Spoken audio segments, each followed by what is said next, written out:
Is you live or no? We gotta say something. No, it ain't live. It ain't live. Now it is. Oh, now it is. Oh, live the motherfucker right now.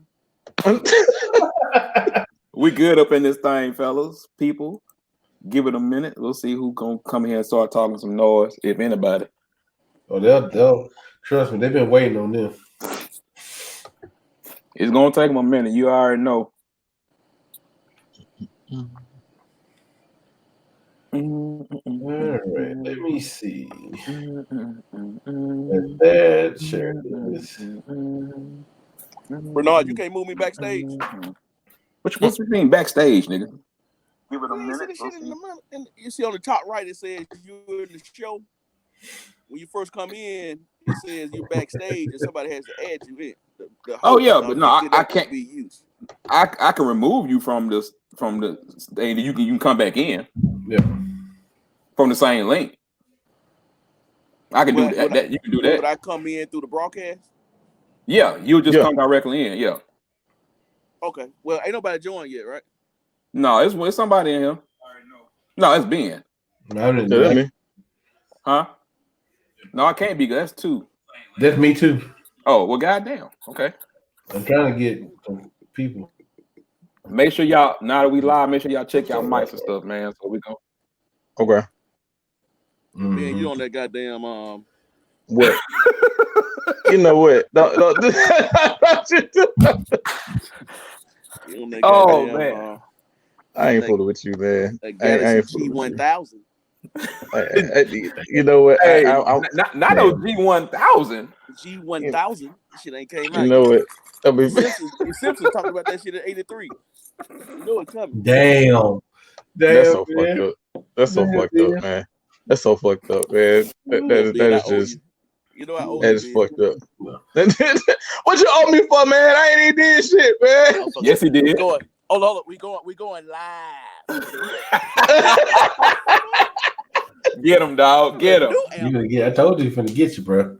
Hey, it ain't my fault, man. Hey, y'all people that's coming in now, we appreciate y'all logging on, man. Y'all say some comments that's there. We just hear, man, talking about a little football, talk about things that's going on in the world right now. I'm sure most of y'all quarantined at home.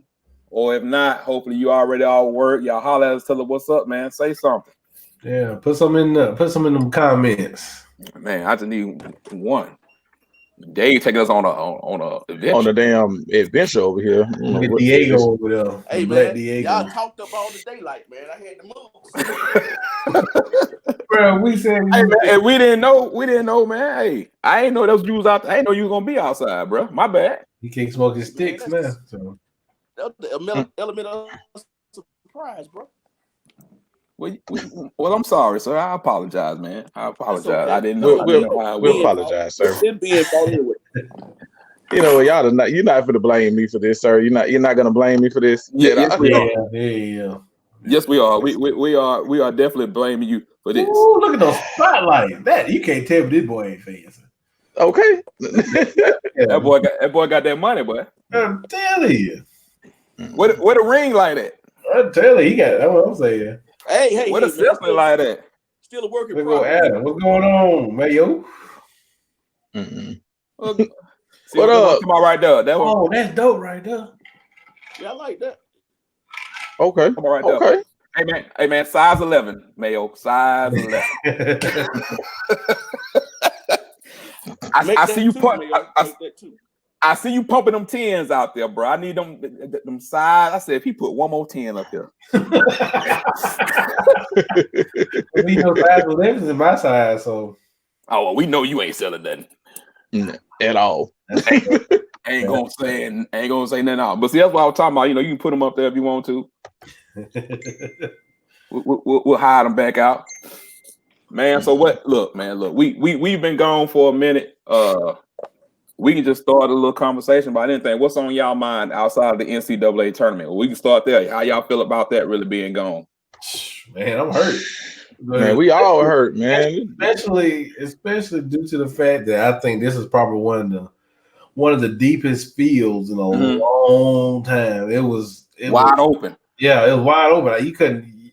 I couldn't pick a favorite because I know I was looking at some sample brackets that probably was gonna come out, and I was like, bruh, It was one game. It was a 6-11 seed, I think. Yeah. Mm-hmm. And I was like, "What, bro?" It was like 4 of them. All 4 of them. I was just like, "I don't know who's gonna win this game." Right.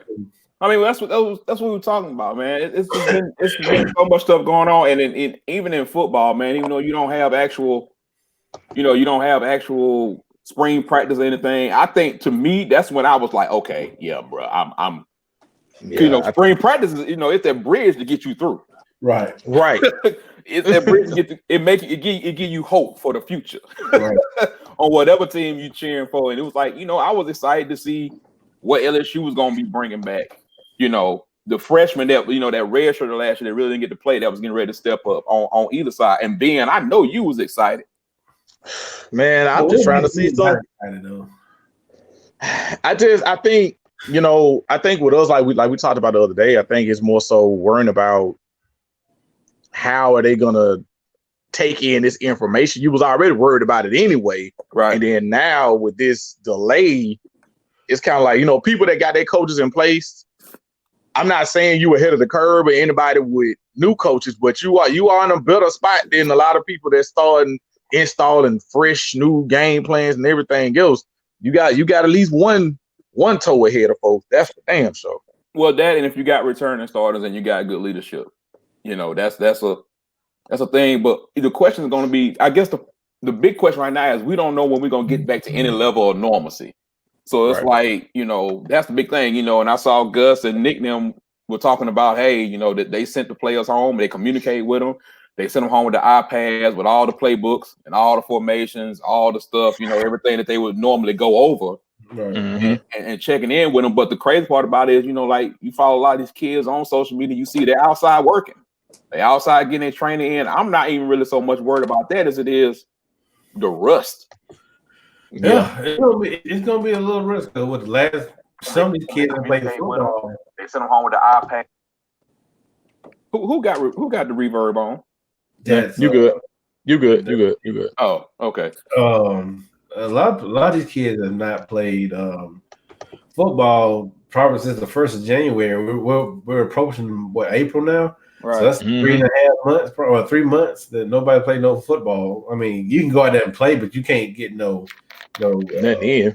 Yeah, nothing in for real. I mean, legally, you can't get nothing in. I think. I mean, I'm just speaking from our perspective. I think it's going to be I don't think it's going to be that bad because Bo knows what he got out of. What's his name? What's the hell? New OC. Chad Mark. Yeah, mm-hmm. Chad. But you still would like to have that spring to have that connection. What the hell? You know what? That remind me of the Kobe and LeBron commercials, right? Lord have mercy. This dude. This dude, man. Every circus needs a clown.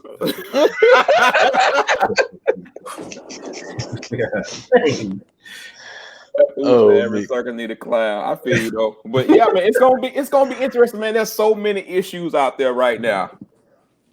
And about everything is up in the air. Because man, why you move Kobe? Oh.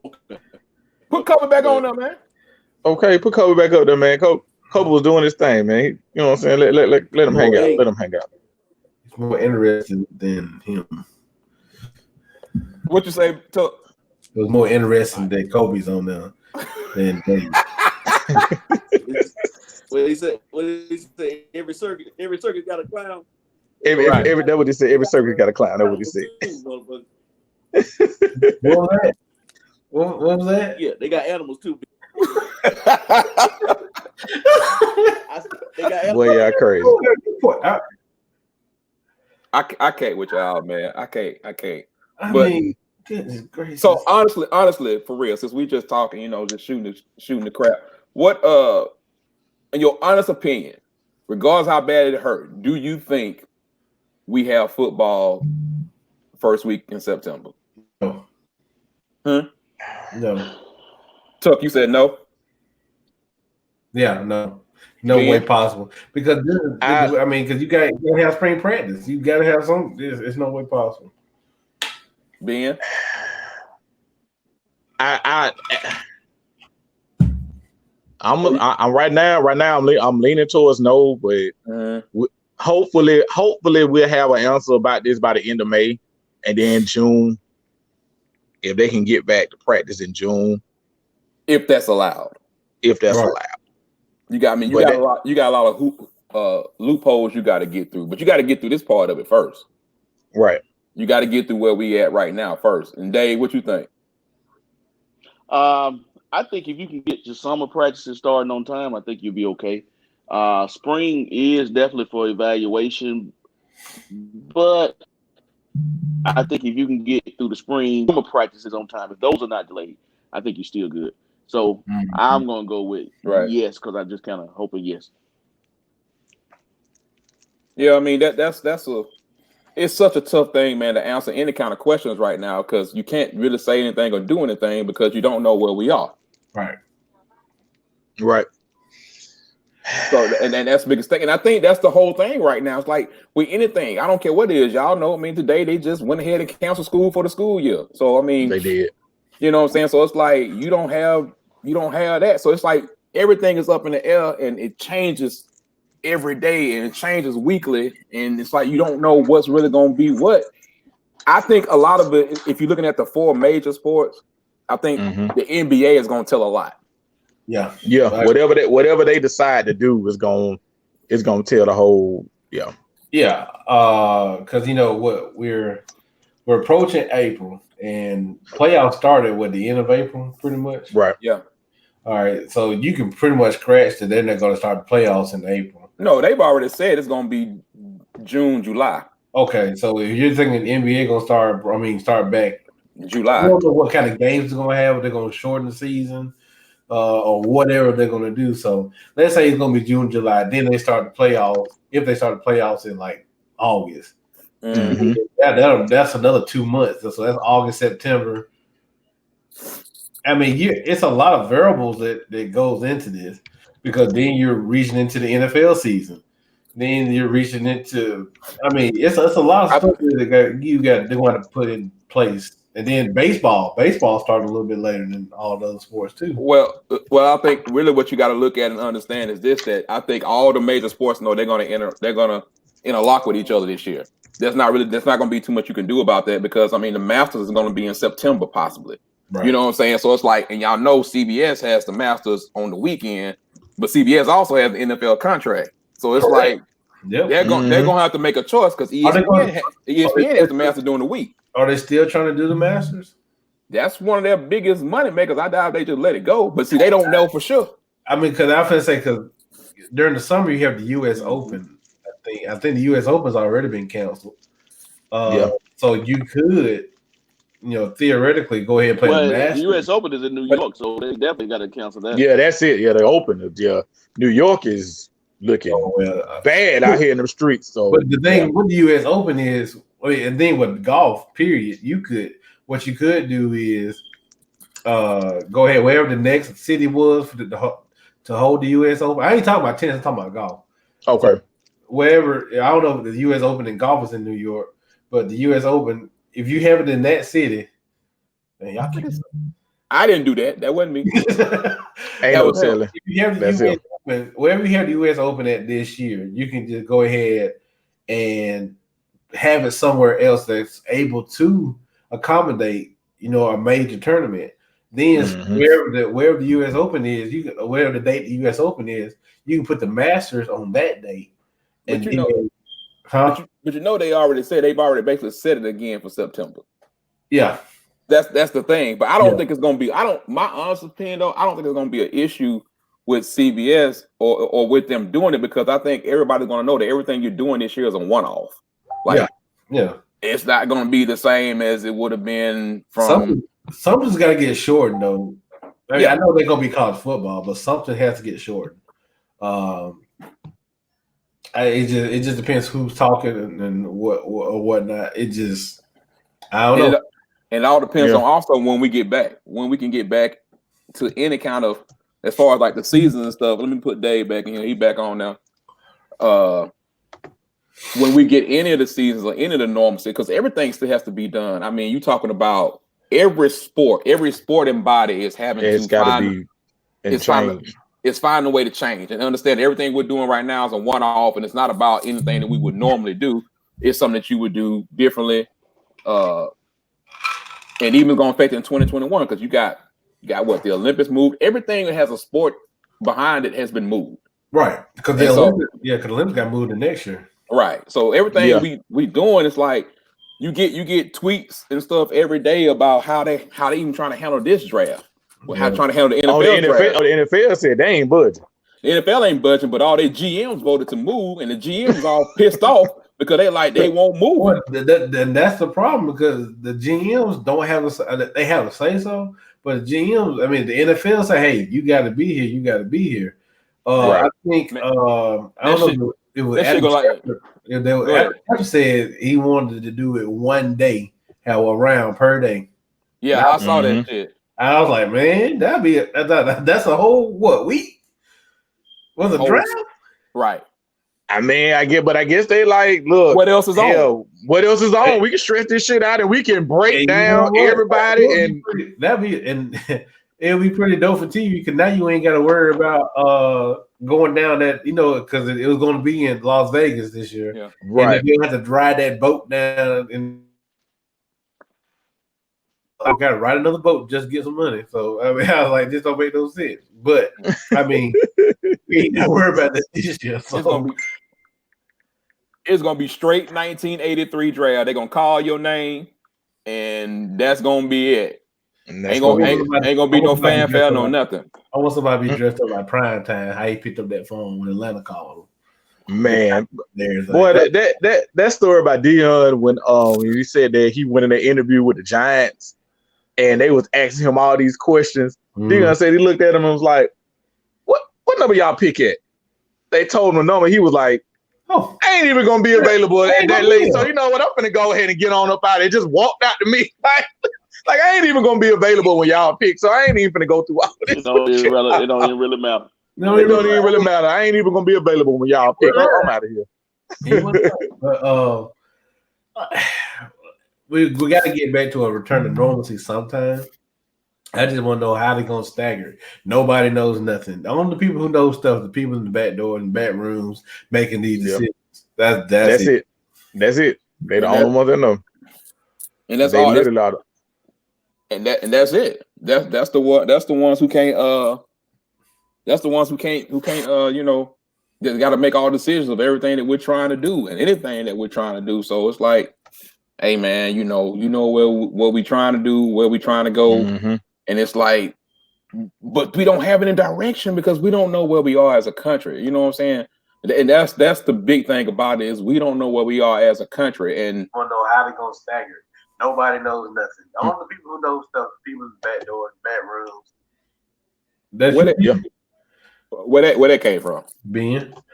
Because it caught up. Oh, okay, I got you. Yeah, but, man, it's just a lot that's going on. So, man, look, like I said, we were just trying to get on here and have a little fun. And where my crazy folks at from the other day?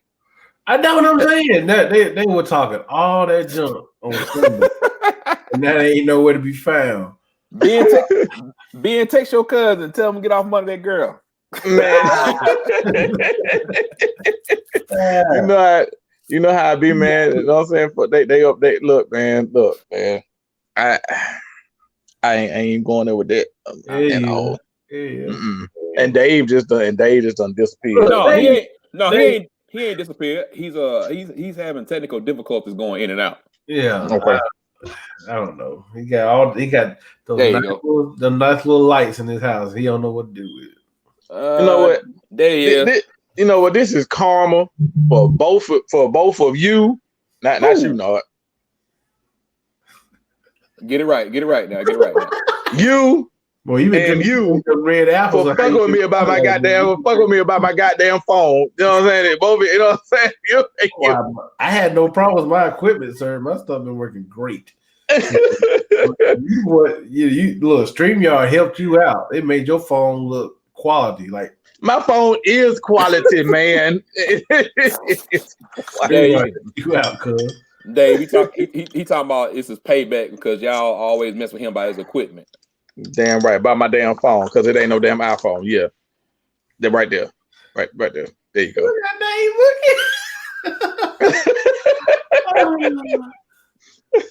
Dave. I mean, seriously. So, got the domestic. Shout out to Heineken, by the way. Yeah, we appreciate sponsorship. We appreciate that. We appreciate. We can't drink in your commercials.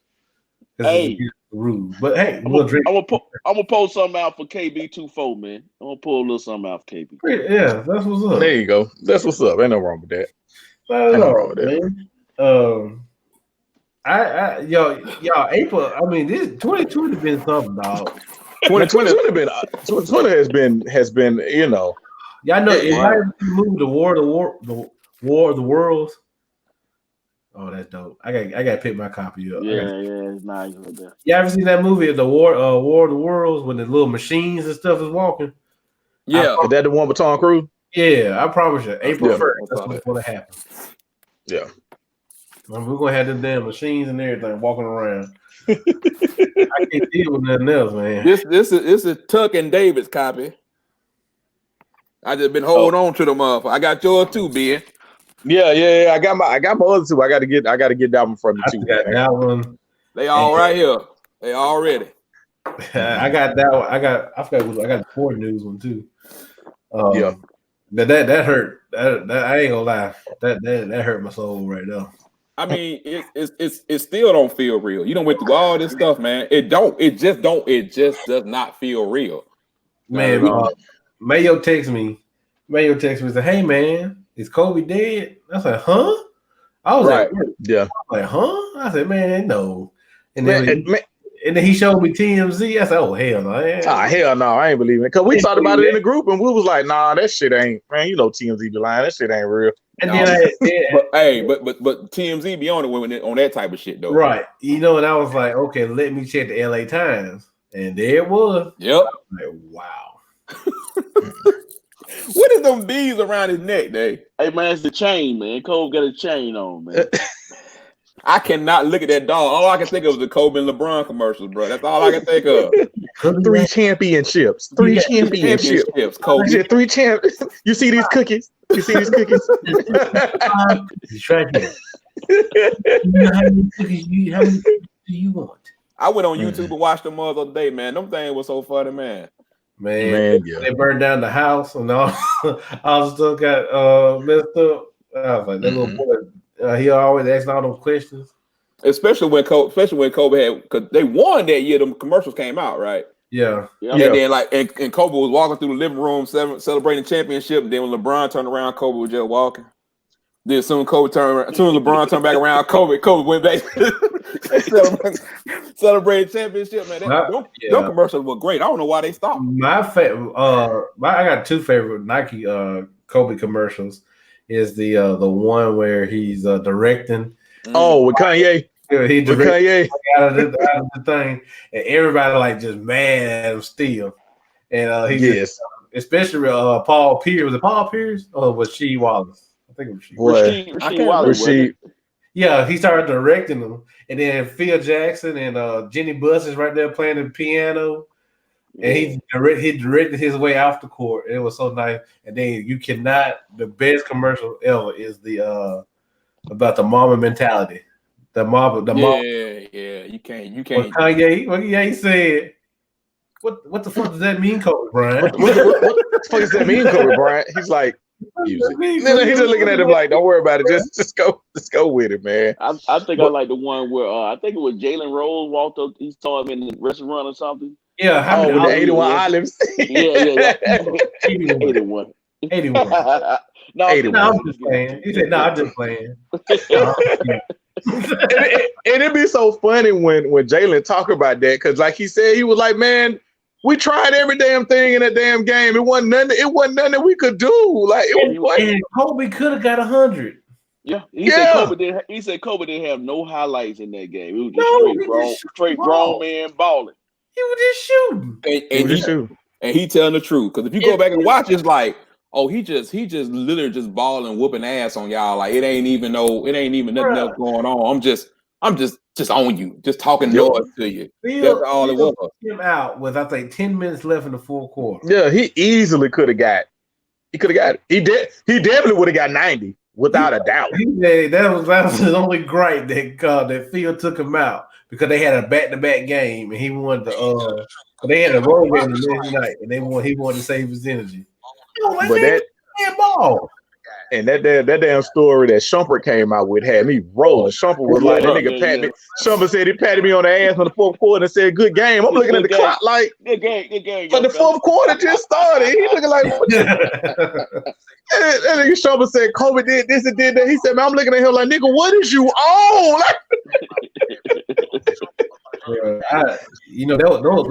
He had stories like Jordan had stories. Yes. Like, did you hear the story with Kevin Garnett and Harold Miner? Was it Harold Miner or J.R. Ryder? J.R. Ryder, that's who it was. Yeah. Because Garnett was like telling Ryder, he was like, yeah, man, you cooking them tonight, brother. You cooking them. George can't do nothing.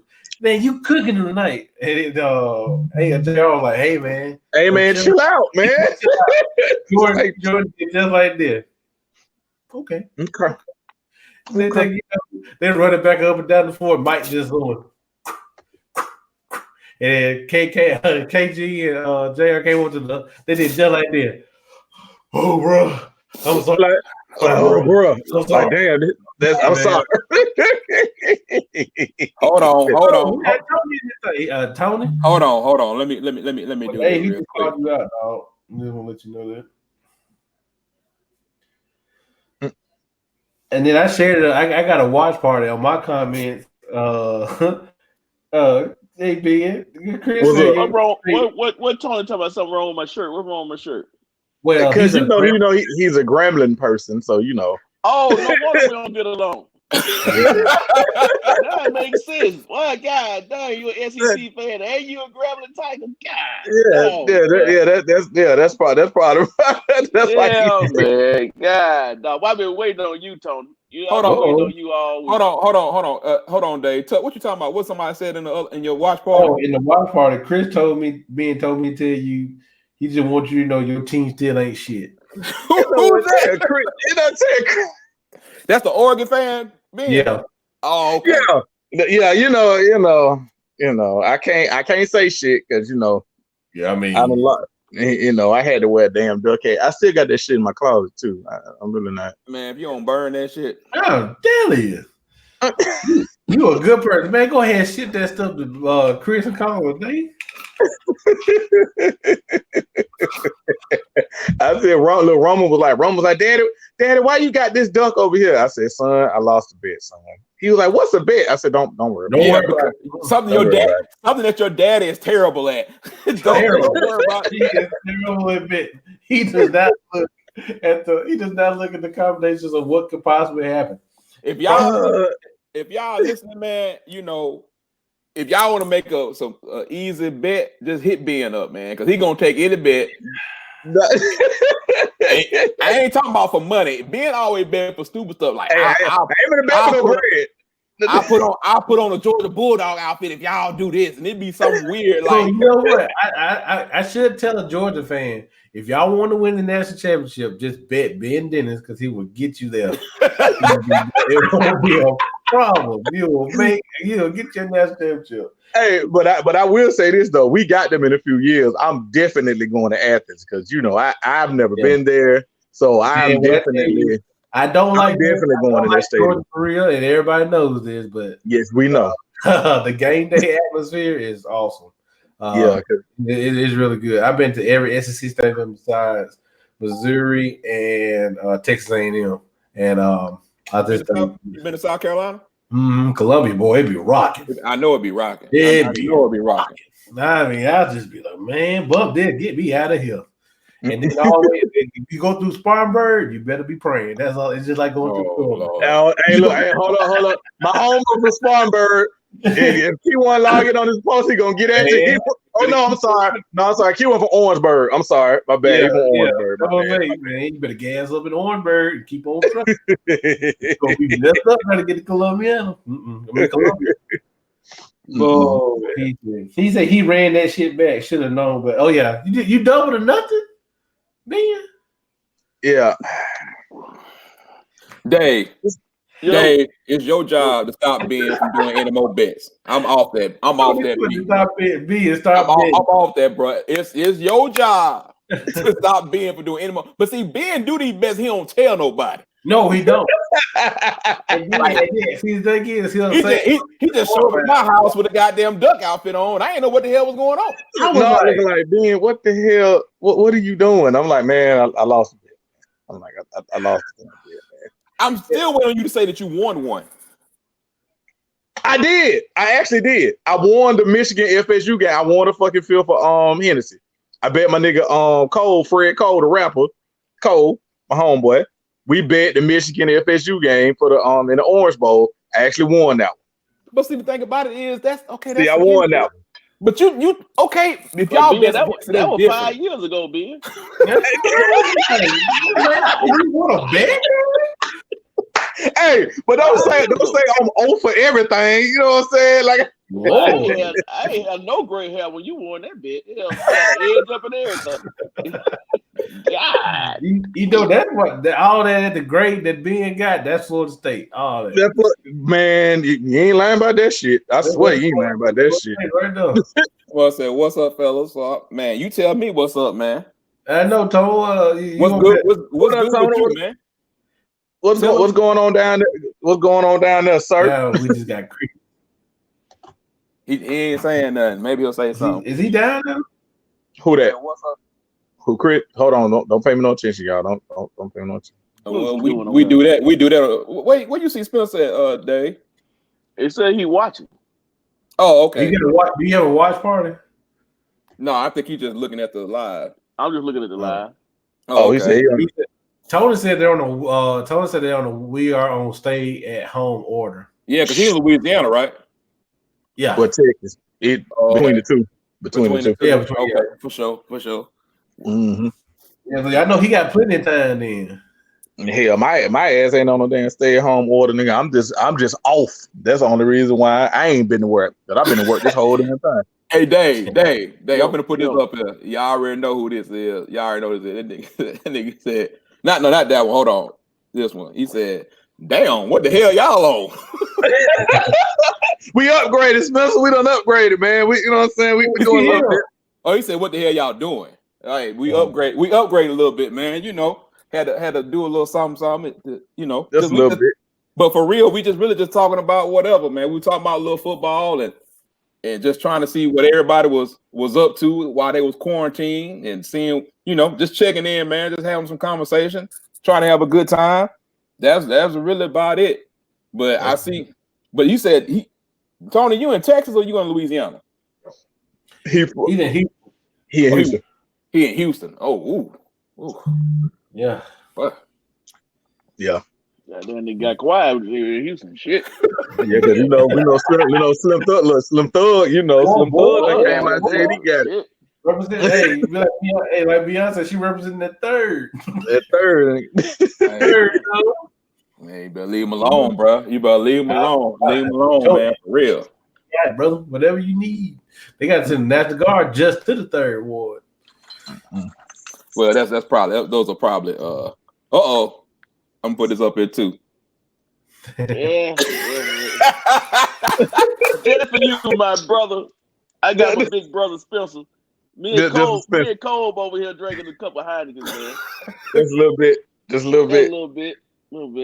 Just a little drinking. Y'all talked about me so bad. I had to pour my red in my cup. I just had to pour. Oh my God! Hold on. You could have just said that you had to pour something in the cup. You didn't have to say it was red. You damn right I had to say I poured my red in the cup. Hey, brother. You had to say I got my little drink. Hey, I got my little drink. Everybody knows you drink red apple ale. He could have pissed in that cup. It looked the same. Look, Dave, I went to go get this one. I went to go get this cup. Yeah, nigga. Why my one with Willie T was in the damn cabinet too? I started to punt that motherfucker, man. Cause you know I got the cup with Willie T on it. I started to punt that damn thing. Hey man, let me get that cup. Let me get that Willie T cup.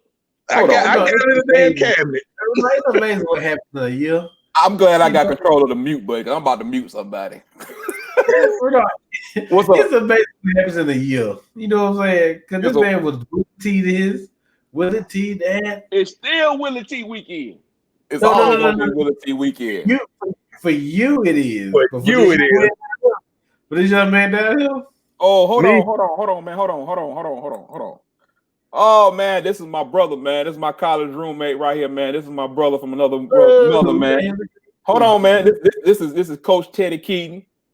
What's happening? Head coach at Allen University. Used to be head coach at Stillman. That's my brother, man. Teddy K, we gonna have you on, man. We need some more. We're gonna need some more coaching expertise. Bring some expertise on here. See what you got to say, brother. Matter of fact, Ted, I'm about to inbox you a huddle film. You my guy. Yeah, we got you. You might be getting Dave's son, man. Dave's son's a really good ball player, man. He a hard worker, bro. You know, I wouldn't see nobody or even talk to nobody that wasn't about that real. So, hey, that's my brother right there, man. That's my brother from another mother. A ball up high, right here, 2 fingers. So you know that's what we have to do, man. I have to shout out my folks when they come on here, man. But man, for real, we just want to get on here and just talk a little sports, whatever sports is left that we can talk about. Y'all know we basically football, but in these unprecedented times, we want to think about anything. Teddy said, not if y'all ain't no Willie T. Hey, that ain't me. Willie T weekend, baby. That's my Hold on. It ain't me. Hold on. First, now, Teddy, you see the banner. Ain't no Willie T. You see the banner down there. So that's diehard Florida State. It's 2 diehard Florida States at the bottom. The one that's not there right now, he's not reasonable sometimes. You just have to just overlook him. I mean, yeah. You gotta take it with him. Yeah. He's a little bit different. Yeah. Let's see, David. Y'all. Belinda Massey says y'all. Wow. I thought, wow. Yeah. Okay. Yeah. So, you heard me, man. I won 23-13. All right, I'm gonna be done in a little bit. You know what? Let me mute Double Dose for a second. Yeah. Rome is going off on being about something. Yeah, Roman, y'all ain't talking about nothing. Y'all can't be on here doing like that. So he probably mad because being drinking up all his apple juice. Hey, unmute him, Renaud. Let me unmute him real quick. What y'all said? I said, Rome, man, that you drinking up all his damn apple juice. He in here like, can I come in there, Daddy? This right here. Tell Teddy. I agree 100%. 100%. I agree with Teddy 100%. This ground, this foundation was laid with Jimbo. You right, Teddy. You absolutely right. 100%. Spencer said being going like Willie T. Hey man, Jimbo set that program up for failure, and he left and took the money. That's what they couldn't block when Winston was the quarterback. It's the second year they damn sure could. The second year they sure couldn't block. Yeah, because that first year they were holding. Wait a minute. Wait. Wait a minute. That wasn't holding, sir. That wasn't holding. First of all, I'm about to hit the mute. Y'all was still in plays. Oh, okay. Here we go. Let me see here. Let me do this. Okay, Dave, you the only one that can talk right now. Hey, man, I'm so glad you got that mute button. Matter of fact, we got to find a way to get 2 mute buttons because I would keep Tuck on mute the whole time. Right. We can't hear nothing you saying. Right. Exactly. Oh, really? I got to use the other hand. No, I'm not bad. I use the other hand. Now, look, y'all too calm now? I'm good. Y'all good now? I'm good. Okay. I didn't say anything. You was about to get into a conversation with you know who about old stuff. Now look, let's not go there because see, Ben is reasonable about anything except for Florida State. You know that. We done done enough podcasts together. Yeah. I was just trying to throw some sparks. Hey, that's all. And don't do it. We don't need no sparks. Unlike the podcast, we can't just stop. I can't just hit stop and say, "Look, stop. Y'all gotta quit." Oh man, those sparks. I was just like, you know what? Let's see what happens. Right, don't do that, bro. Don't do that. Why y'all trying to make my life harder than it already is? Because y'all two don't know how to stop. Look, what we got right now, man. Look, like you said, we watch it. We all watch. I think NBC said they finna start showing the best of or the best Sunday night football game. So I guess we're gonna have that. They got Manning. They got like a Peyton Manning day, a Tom Brady day, all that. But yeah, it's coming. But at this point, they might as well just go and show the damn regular season. Hell, just go and just show it. They might as well. I don't want to regular season Giants. I'm sorry. Teddy, I'm gonna call him TK. Hey TK, I just sent you inbox. You got over 5,000 friends, so I couldn't add you to friends. So delete somebody you don't know, and you can add me. I just sent you something in your inbox, bro. Yeah, Dave, send it to his Twitter inbox, dude. Yeah. Okay. Yeah, I'll send you the info, man. I'll send you all that going in there. We promote anything little Dave want to do. So, but, that's how it is. But I can't do y'all, and y'all know I'm War Eagle to the heart too. But I'm football first. I mean, with Ben, he started getting his feelings, and it's over with. It's over with. It's done for. Hey, man! Look, after the championship game, I ain't even calling to bother you. I didn't even bother you. I ain't even mess with you. Hold on. You know why you couldn't bother me? I ain't even mess with you. Because I don't talk like that. He don't. I don't talk to us like that. He don't. And I won in the lounge. But guess what? That time I won in the lounge. I know. I won in the lounge, and I got in the lounge literally after we won that season. So I called hell off 14 because we was goddamn losing every week. Every week we was losing. I'm not dealing with my brother.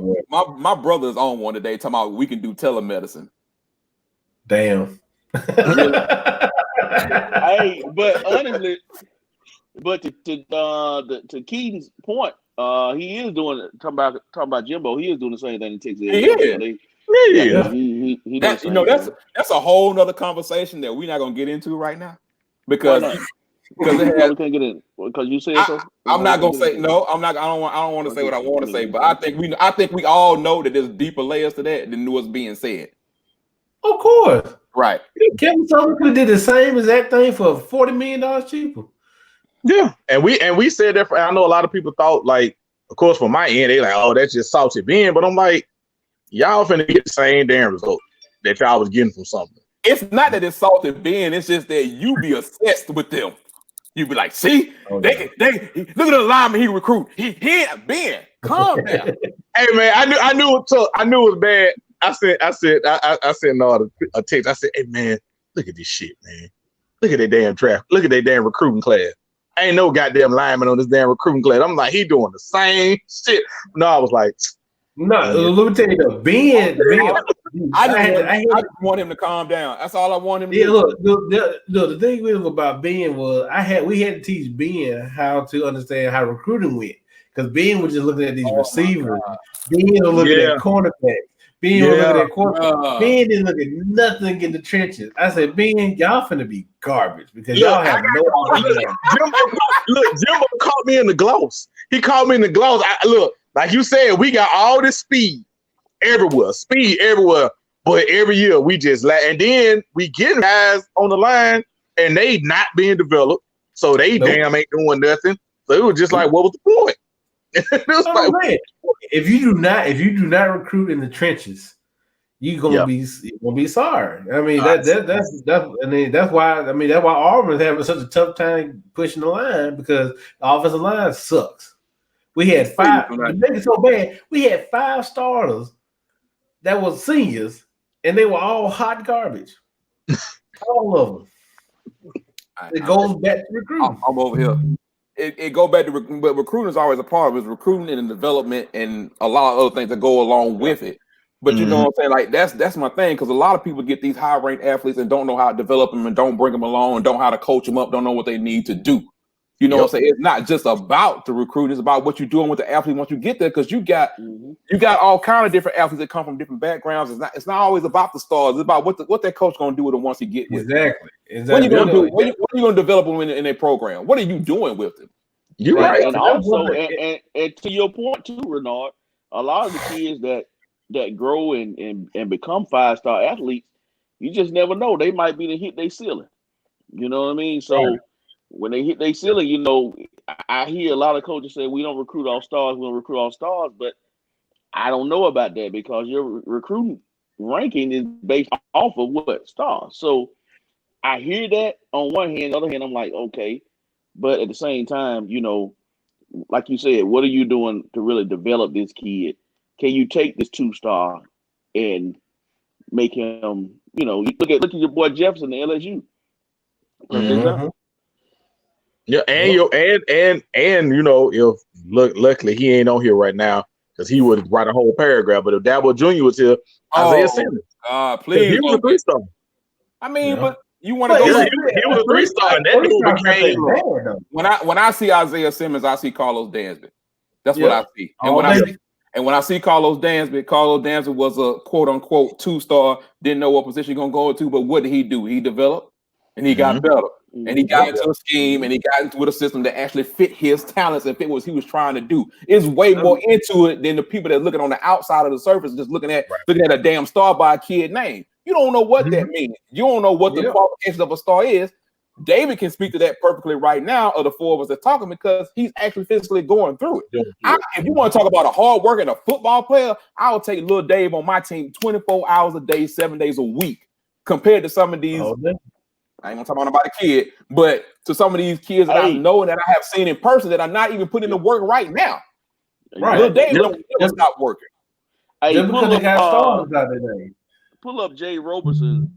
My guy brother up in here. Yeah. Jay, what's up, Jay? You know what, man? It is great you said that because they don't matter, man. Rankings don't matter. You have to recruit talent, but the problem is, I'm gonna be honest. I'm just be 100% transparent. You have a lot of these college coaches that are they kind of lazy, doc. You know, they're kind of lazy. Now I get it. Some teams, some schools don't have the same budget as others, but you take a look at it. Once one school offer a kid, you have another. Then here they come. Here they come. Then now they want to look at tape, and then Yeah. Who's going to be that first one to just kind of step out there? So that's a great point. That was the whole thing about Tuberville when Tuberville was at Auburn. Tuberville was developing these 2 and 3 stars into NFL prospects.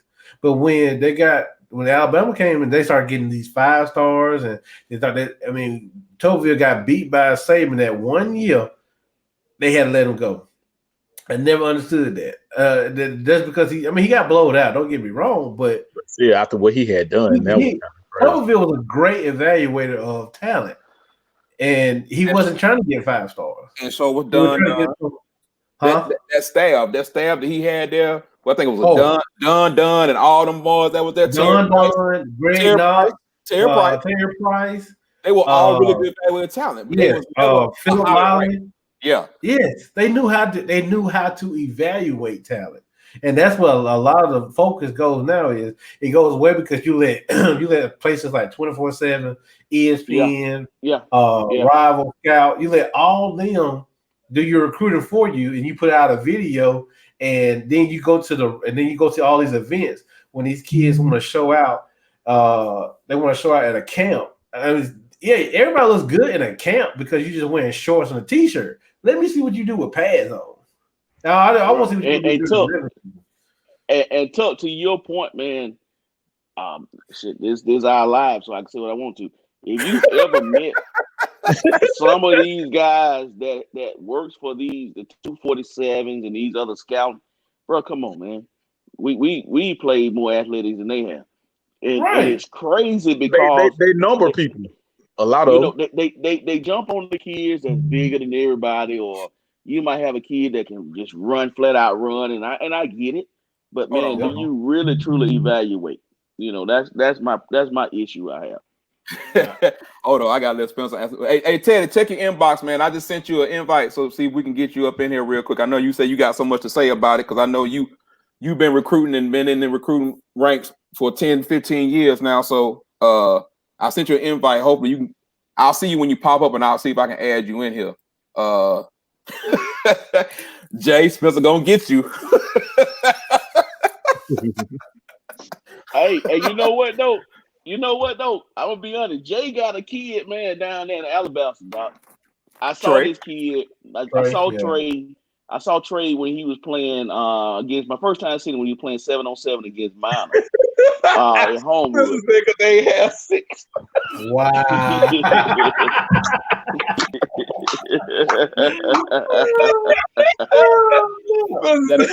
That ain't nobody but my brother. Lord have mercy.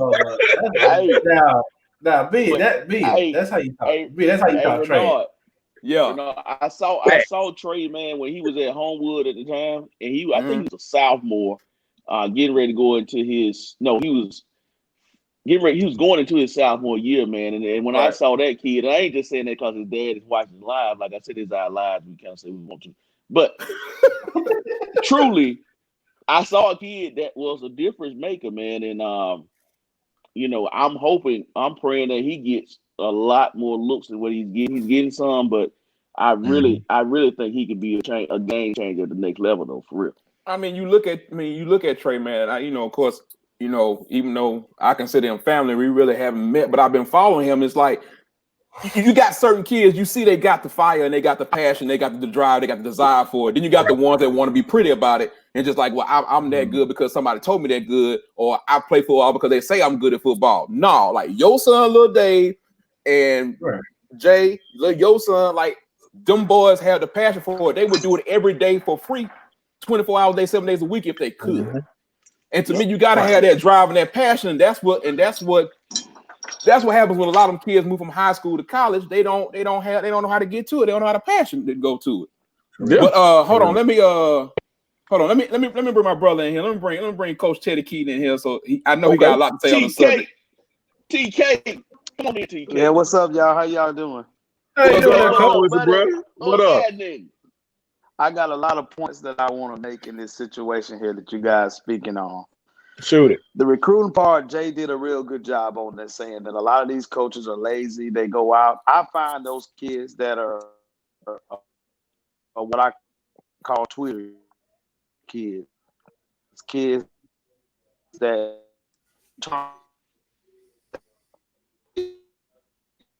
Hold on, T. Let me. He got that Ben service. There you go. I have been flawless today, sir. Okay, Teddy, see if you can talk now. Go ahead, Teddy. Hold on. He should be able. T, can you hear me? I think it froze up. Okay, let me see. Okay, let me see here. He came back in. Let me see if I can get it back in now. All right. Teddy, can you hear me? He probably dipped out. No, I still got him down at the bottom. Let me see here. I'm gonna remove him this time and then come back in when you get if it comes back up. It's 5. It's 5 out. It's 4 out max. No, I don't know. No, I know the max is supposed to be 6, but 6. But no, I don't think that was a us thing though. No, I think we kicked Tuck out. Kick Tuck out. Bring TK back. What Tuck with? I don't know what Tuck with. Ain't no telling why he talking about other people's services and stuff like that. That's why I messed with him about the other night on Hills. I was like, you to the right. When he kept freezing, I was messing with him. But until we can see we can get Teddy back in here, there was a couple people that we forgot to shout out. Hey, Dave, you saw Sancho was up in the house, didn't you? Yeah, I saw my boy. Holler at him, Sancho. I ain't talked to that dude forever, man. But I be seeing you though. I be seeing you floss. That's all I'm gonna say. I see what you're doing, bro. I knew what you were gonna be doing later, but I'm trying to wait until I can get Teddy to go back in here. Jay said Tuck is gone. Here you go. Oh, there you go. There you go. He done pop back in the bottom. See if I can get him back in here. So, yeah, I'm back. Okay. You had to go reboot for a second. No, I was trying to see what my thing wasn't on here. I accidentally hit the X out button. So. Oh, okay. Hey, TK just hit me, man. He said he coming back. Okay, so okay. He just hit me inbox, so he said he coming back. Okay, it'll come back. It'll come back up when he pop up back at the bottom. But man, it's just so wild, man. When I see people talking about like, I mean, I'm let's be honest for a minute. And y'all know this ain't got nothing to do with Auburn or nothing like that. But you talking about being realistic. A lot of people wasn't paying attention to recruiting until Nick started doing it. Right. And what I mean by that is you have a lot of uneducated people about the game of football. So what they feel as if it's like, oh, well, we got 12 5-star. We got this dude. He automatically gonna start. He automatically gonna do that. And it's skewed the way people look at recruiting the way it really is supposed to be. But you don't want to remember that Mark Ingram started out his junior year as a no star. And came up to a 3-star. You don't want to do that because he wasn't exposed the way he was exposed, and then won a Heisman Trophy as what you want to call a 3-star kind of person, and really understanding what the star system is really supposed to be for. The star system, and we've had this conversation 1,000 times. Yes, because Renard gets on to me every time I have this conversation about recruits. You can have so many 5-stars up north. Oh God! You can have so many 5-stars up north. If there's anybody from the East Coast watching up north, and then another thing about 5-stars is you can have 5-stars at these little small schools. Derrick Henry is pretty much the only exception because he was just a beast. But Star Jackson, he was in Mississippi. Star Jackson wasn't no 5-star. Don't do that. Yes, he was. No, the hell he was not. Boy, some Bama fans they probably would disagree with that. Star Jackson was a 5-star recruit. Then, Ben Davis. Ben Davis was a 5-star recruit. You look, 5-star recruits. There's not a science. Okay, and you know that what I do. You know what the science was in that? Oh, here we go. They only had one page in the playbook. That was it. I'm done. I ain't got look. Them little small schools ain't got number one page in the playbook. How you know? It was just like a rubber tight. Hold on. You go. Hold on. You did not. But do it on me.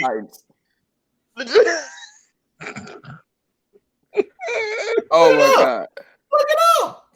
It's a fact. It's not a fact. This is an opinion of some of the things that you have dealt with. This is not a fact. Every small school don't have a 1-page playbook. It's a 1-page playbook. Well, maybe 2 pages. Well, maybe 2 pages. I'm telling you, if these small schools, these boys will 1A football in Alabama. Here we go. The person will make out a 1A football now. Oh God, here we go. So they said they got them Tecmo Bowl playbooks. Thank you. Oh boy. I'm not agree. And you think 7A and 6A and 5A schools don't? No.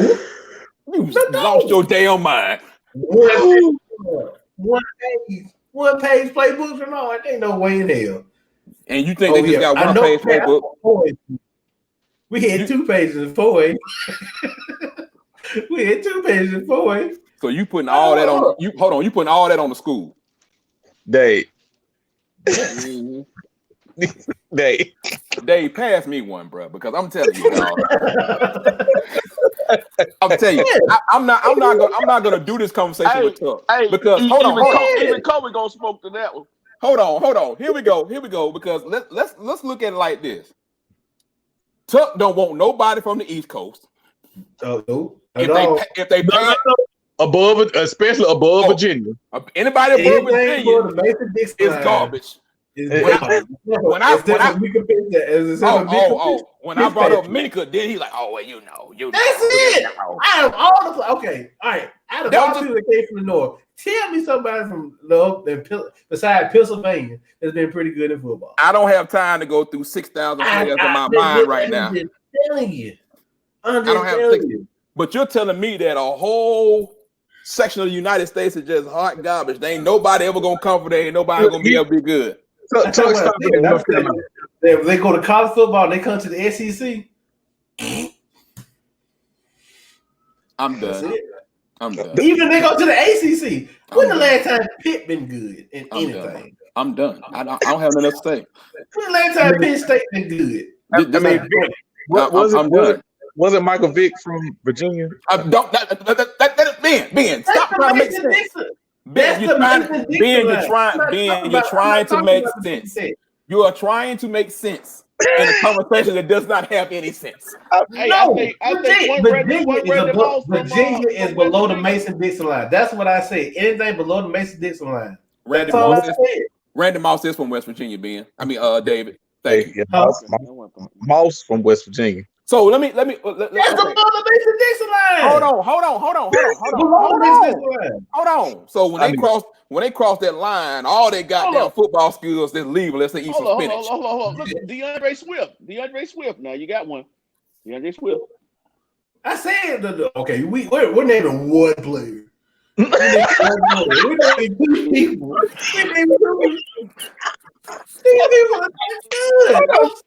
Saquon Barkley was from Jersey. Saquon Barkley. We're picking like 5 players. We can name. Hold on. Here's the problem. Kids from the state of Georgia. Oh Lord. You ain't 20. Hey, hold on. I'm gonna put his ass on mute because I'm gonna make this point. His ass is on mute. Here's the problem. Okay. It don't matter how many kids we gonna name, he's still gonna stick to his point. True. And then not kids. Think about kids. Now, if you want to go there, what do you consider as garbage or success? Garbage because they was a contributor in college, or garbage because they didn't make it to the NFL? Because you got a lot of kids that went different routes to get to the NFL, names you don't even know, or names you don't even deal with. Okay. So that's the point. This is what I'm talking about. I am talking strictly based. Put Jay Roberson comment on there. He asked what Tuck is from. I'm trying to figure out where the hell he's from too. Patrick, I don't know where he's from. You know where I'm from? I'm from good old Highway 22 East, nigga. That road. By the way, follow us at Highway 22. No.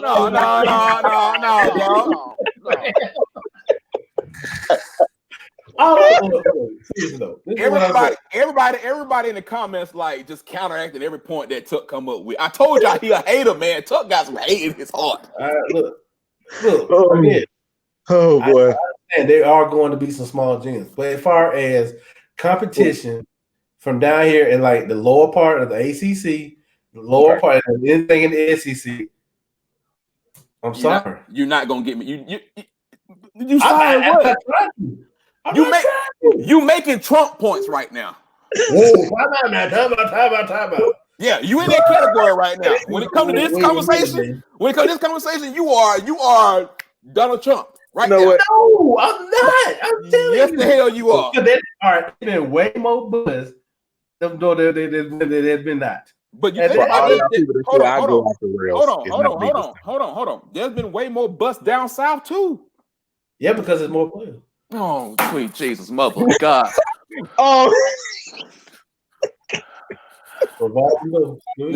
Let me just do this real quick. Look, I can unmute myself. I don't know why you doing that. I'm just gonna keep muting you. Y'all crazy. You know what? I'm just gonna keep muting. I'm just gonna keep muting until you stop. What TK at, man? So we get back on this. I'm about because let me bring somebody sensible back in the stream. Where's Teddy? Matter of fact, what TK? That go TK. There you go. I'm sorry, y'all. Teddy back in the stream. Now I'm gonna tell you what. Yeah, you good, Teddy. I'm gonna tell you what you don't have, Tuck. You don't have that kick from studio button. I do.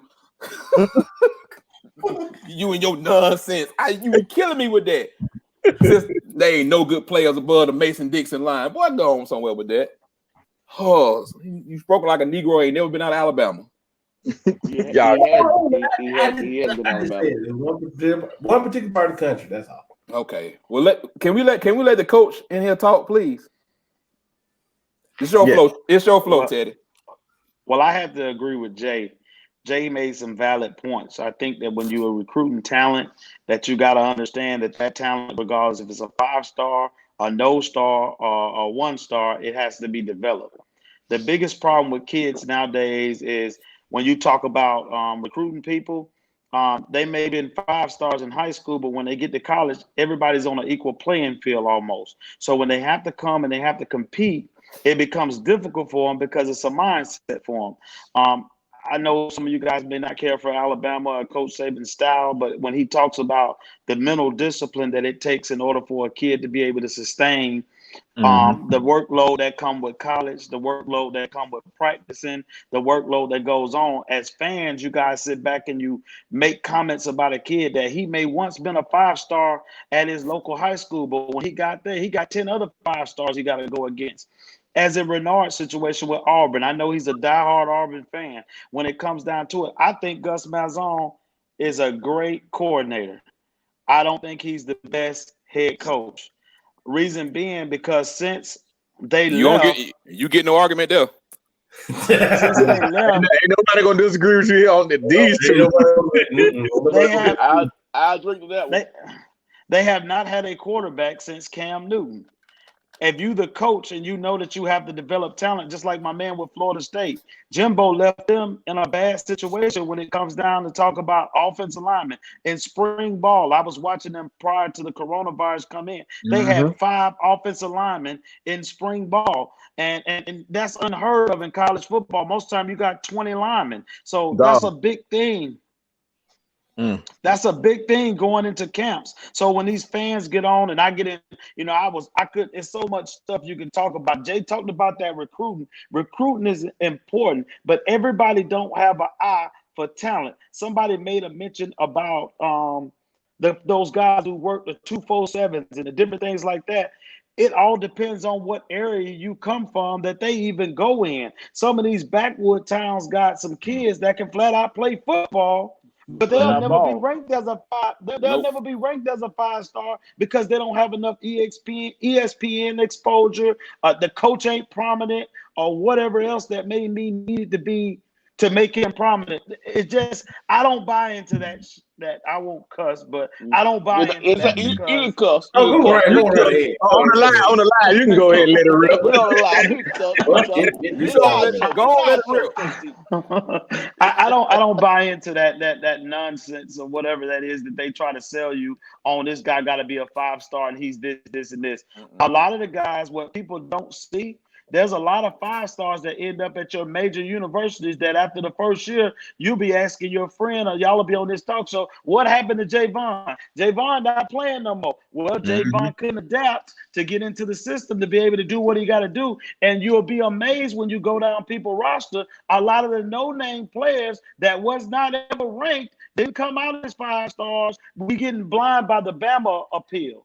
The Bama appeal has made people believe that every 5-star gonna play. Yes, they recruit a lot of 5-stars, but there's a lot of 2 and 1 stars that make good players on their football team too. That's why this is my brother. He preaching the same stuff I've been preaching on this podcast forever. The biggest thing is they'll tell you this, Teddy.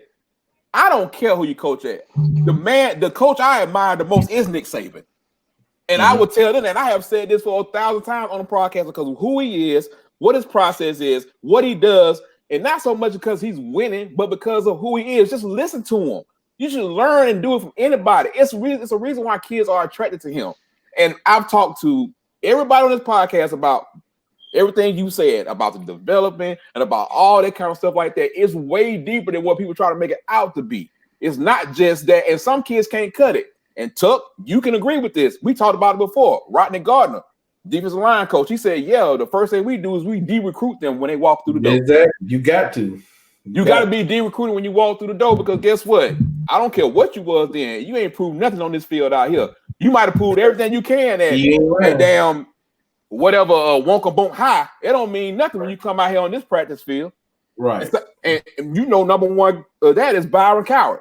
Every fan in the world. I was just about to bring Byron Coward up. When Byron Coward was calling Coach Muschamp Will, I said, this is a done deal. But the whole thing about the whole thing with Byron was this. It was like, it wasn't that he was a bad kid, but like Teddy said, you got to adapt, you got to get better, you got to move up. This is a whole different level. Some kids ain't never had to work that hard in high school. Some kids don't have that work ethic in them. That's why Give me David. Give me little Dave. Give me Trey. Give me them kids that love the game. Give me them kids that are going to work. I don't need no divas. And I know Daddy ain't gonna coach no divas. You don't want to work. You want to put in work. You get the hell on and go somewhere else. Maybe somebody else can make you do it. But I ain't got time. That's it. Absolutely not, man. I told somebody was talking about me the other day. They say you make your whole team as tall as you, and I'm only 5'6". I said, well, I'm gonna tell you what I like about that 5'6" guy. He has a lot of character. He has a lot of want to. He has a lot to prove to somebody. He may not fit the bill or the height, weight, or whatever you want to do, but I don't know if any of y'all know anything about me. I've been coaching 20 years. I became a head coach at 26. I've been a part of 4 losing seasons in 20 years. That's unheard of. And I've never been at the big time level. I've always coached small college football. And you know why I like it? It's because I get a kid that genuinely wants to be on the field. If you watch some of the major, you can go to I can give you the Patriots world. The Patriots take guys from Brown College, from Mount Union, and places like that, and they pay them less. They may get 1 or 2 big name people, but they always end up in the Super Bowl. You know why? Because they don't have to deal with ego there. Everybody don't have an ego. It's checked at the door. I'll say this: Auburn should have won a national championships twice, but the reason being they didn't win. LSU by far is the best, most talented football team, pound for pound, player for player, than any other team in college football. Florida State is another team that should be competing just like Alabama and everybody, pound for pound, every day. There's another team that underachieves at Division I football, and I say it every time, and that's the University of Georgia. The University of Georgia is probably the most talented team. Talented team. I don't like him, but he's right. I mean, you just gotta. I'm biased to the football world. I'm not gonna talk about what I don't know. I've been doing it for a long time, and I look at these teams that I'm talking about. You got all the best. I want to call them the slaves that you can buy, because they been bingo war. Oh, please have. I was saying that. Oh, call it like it is. I was saying that. No, to kick me off. I would not have, because I would agree with you. See, but we talked about these boys getting paid and all that. No, you're right. No, you're right. I would be quiet. Coach, the master's talk. I would be. I wouldn't go that far, man.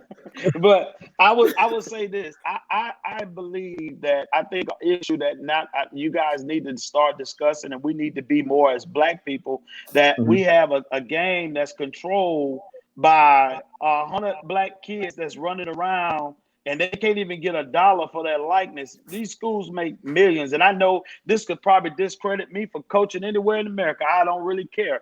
I always said if I had a platform to talk about it, y'all get on here, and I didn't want you talking about Willie T, because they put us in situations just like they did with every coach that get a job. We get the worst of the situations. You go in, you recruit their talent for them, and then once you get it to where you got to go, the next kid that gets the job is some guy that they're going to make into the great next, excuse me for being racist, but the great next white height. They done already told Mike that they gonna give him all the time in the world. They done already said it. They gonna give him all. They gonna give him all the time he needs. But you give Willie Taggart a year and a half, really, not even to get a class in. It's the same thing that happened to I mean, people don't want to talk about this, but this is stuff that when you got a voice and you got a platform, you need to talk about these things, because it's never going to change. I don't care what nobody say. It's different. It's different for me as a Black man. How many Black people you know? A lot of people. Renard knows me. He know my heart. He know how I played the video games, and I carried the book around to learn everything I needed to learn. I went to every convention, but at the end of the day, I know that there's a ceiling for me. So I recruit the kids that's unrecruitable, people that won't talk to those kids. I go find those kids, give them an opportunity to let them know, just like I did, you can succeed too. Right. Hey, TK, I got a question for you. First of all, I want to go by and say that I'm gonna send you some film on the kid at Minor High School over here that not my son, but another kid I think you'll be in love with. That's number one. Number two is how is it that some kids that have never started a game, never played in a varsity game, but they come out, they end up with offers from FCS or maybe even, I won't go so far as saying Power 5, but I would say FCS Division I schools, and they've never touched the field as a varsity. So what do you say about that? Well, I think a lot of coaches and parents play a role in their recruiting of people. I think that a lot of times people push their kids on the coaches, and they go to their camps and they do the things that they do. And sometimes they don't have these offers. A lot of times you see all these kids on Twitter flashing these offers and saying, I got an offer from this guy and this guy. And with the world of social media, it makes it easy. It ain't what it is, it's what it looked like. And then you'll find out that he walking on to that school, or nobody from the school know who he is. I mean, it's a lot that goes into that. I can't answer that question because you don't know how many backdoor room trade deals are going on that people are talking to other people, or they folks know the mayor, somebody knows somebody, and they go to them just like they do with me here in the city of Columbia. Somebody will come to me, I'm the bishop, such and such, such. Could you give my grandson a look? Your grandson can't play dead in a coffin. The only thing different between me and some people. Hold on. You need to trade me. You ain't trade me. I'm gonna borrow that one. We're gonna borrow that one. Yeah. Hey, write that one down, cuz we need that. We're gonna need that one later on. Mark it down.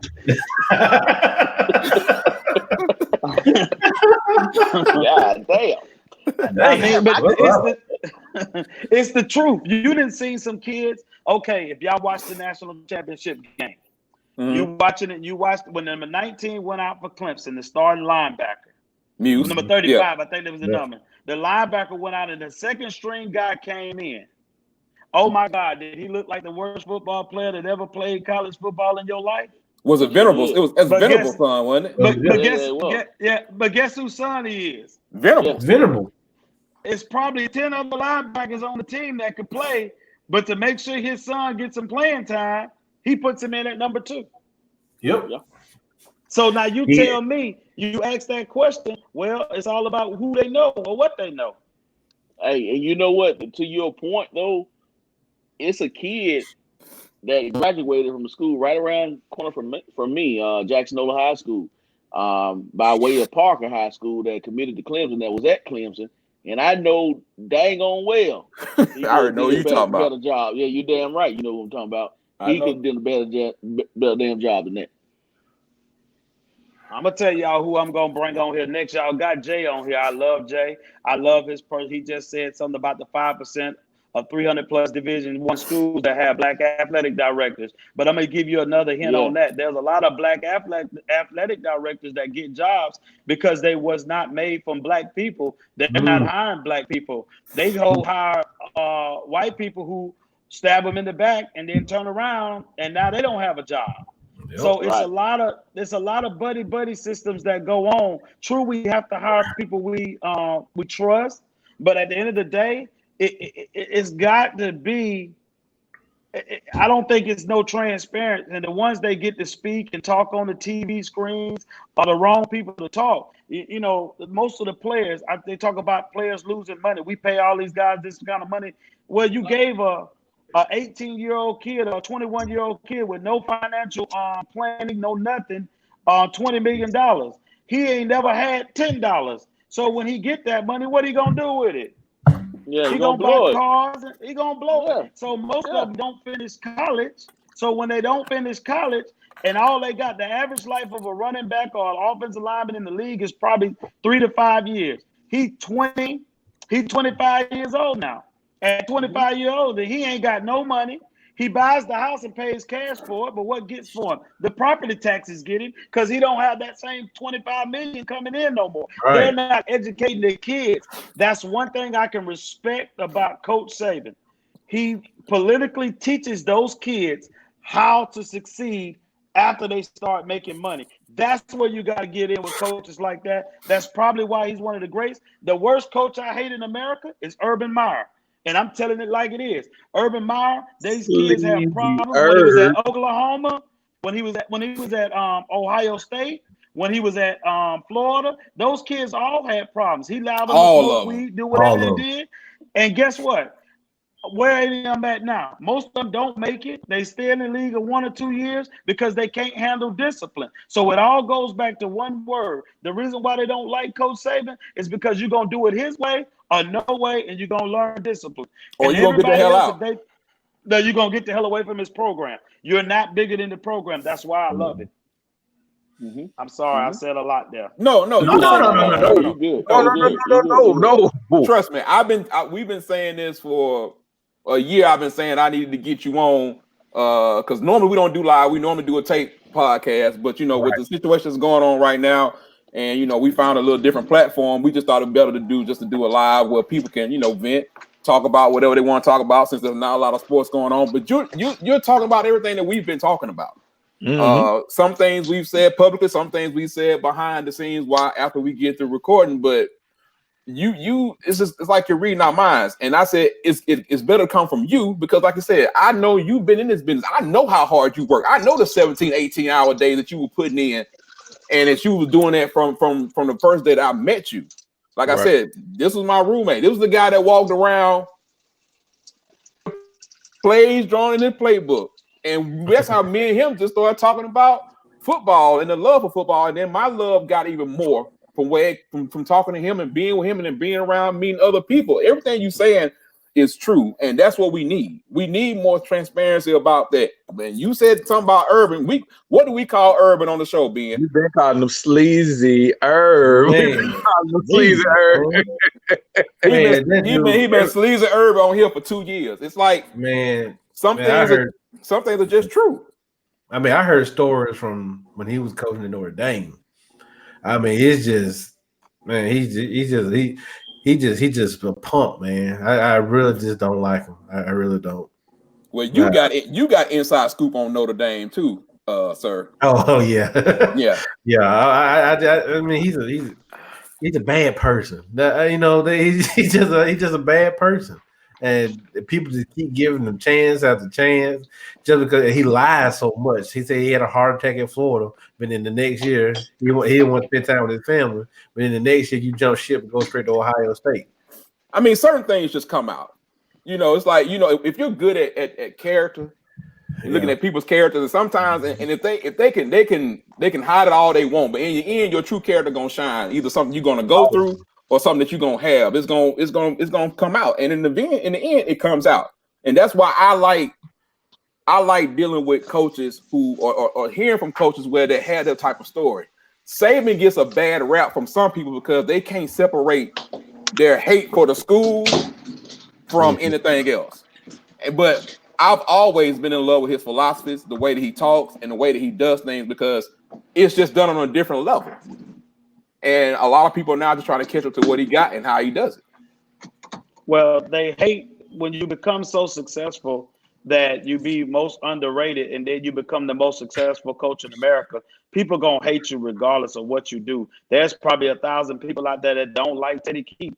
I don't care. I ain't losing no sleep over it. As long as my check cash, we're in good shape. But all hey, man, we love TK, man. We love TK out here in these streets, man. I just think that everybody needs to have, if you got a platform, you need to start thinking about, okay, in black colleges are a big part of, we do something different for kids. Everybody don't get that we're not, I see people judging the Alabama A&Ms, the Alabama States. Well, you remember back in the day, they got all those kids. I remember going to my first Magic City Classic with Renard Williams. I had never been to a Magic City Classic. I had never seen it, and I was like, wow. His dad, God rest his soul, his mama, they were great to me. I appreciate them. I ain't always had it. Renard will tell you that. I was poor. His mama used to feed us sandwiches. We used to cook in one bedroom, the whole nine. So everybody got a story. But at the end of the day, when you get a pedestal and you're able to talk about some of these things, some people need to be able to wake up and stop sitting around talking about, well, I ain't going to say that. And if you notice the assistant coaches they hire, Jay, they only hire the black coaches that are not willing to open their mouths, and they go in and they got one job, and that's to keep all the black kids that they got recruited in line. Because we know in the classroom, in the classroom. I know some people will get quiet on this because this is a touchy subject that people don't want to talk about. Black kids have to have somebody they can relate to. So when I had a D-line coach, I gotta get this out while I'm on here. Go ahead, brother. When Mike Locksley was the offensive coordinator at the University of Alabama, he broke every record that was ever set there on an offensive standpoint. Do you know that when you listen to CBS or anybody talk, they never would give Mike Locksley any credit for the job that he was doing? They would always say, Tua did this, Tua did that, Tua did this. Now, when Lane Kiffin and the new guy that's there now, Sarkisian. the one that's the guy Sarkisian, every time you turn around, who gets all the credit? Sarkisian. Those two, they make them out of genius, but they didn't make Locks out of no genius because everybody don't want the black kid. It's like now in the NFL. Do you see how they're trying to not want to bite into the fact that black quarterbacks are good? Yeah, right. They want to say that they're not good enough, but we don't want to change our systems. But guess what? The trend is growing. The black kid can think. The black kid can throw the ball, the whole nine. The reason why Alabama A&M, Alabama State, and the rest of those programs suck, because guess what? We get the worst quarterback that was on the team that Dave was talking about, that he ain't never played in a game, and you got to coach him up 24/7 to get him to the point to where he can play football. If we had those kids on our teams, those programs would be just as good. Exactly. Okay, Ted, I got a question. And this is something that Dave has talked about a lot.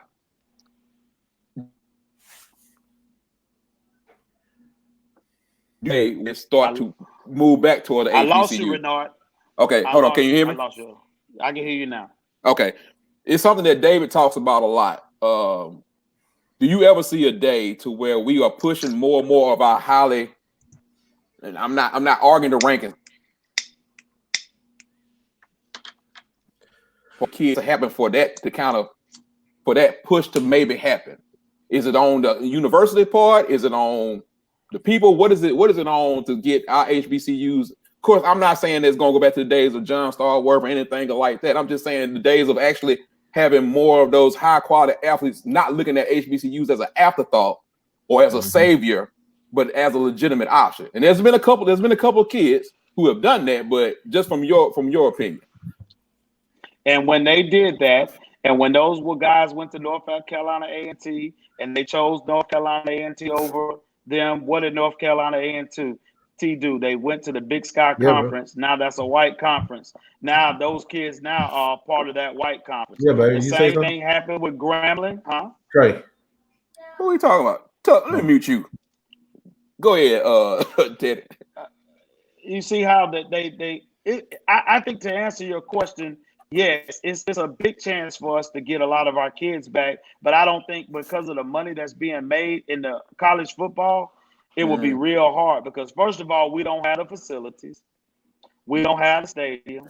We don't have the alumni backing. We don't get the TV contracts. We don't get all the stuff that would make a kid lucrative. If you see the places when they bill them like it's a big playground for kids. They got game rooms and the Game Boys. They got a bed to sleep in, a slide. They can go softballing. They got a cafeteria. I mean, they can do whatever they want to do. It's everything to keep a guy happy. We don't have that kind of at the HBCUs. You know what, TK? You make an entry, and Renard can tell you this is a subject that's very near and dear to my heart because I'm a HBCU baby. So, I've always thought, man, it's first of all, it's going to take more than one or two kids, high profile kids going to HBCU. It's going to have to really be a movement. And you're right when you're talking about the facilities, man. We visited the University of Tennessee. I mean, the athletes' dorm is literally about 50 steps from the field house, and there's an indoor field house, and also they have a doggone parking deck for them, just for them. So the question sometimes me and Renard go back like, hey, how can we turn the switch? And it's just going to have to take a class of kids to just really be like, you know what, man, dang all the glitz and glamour.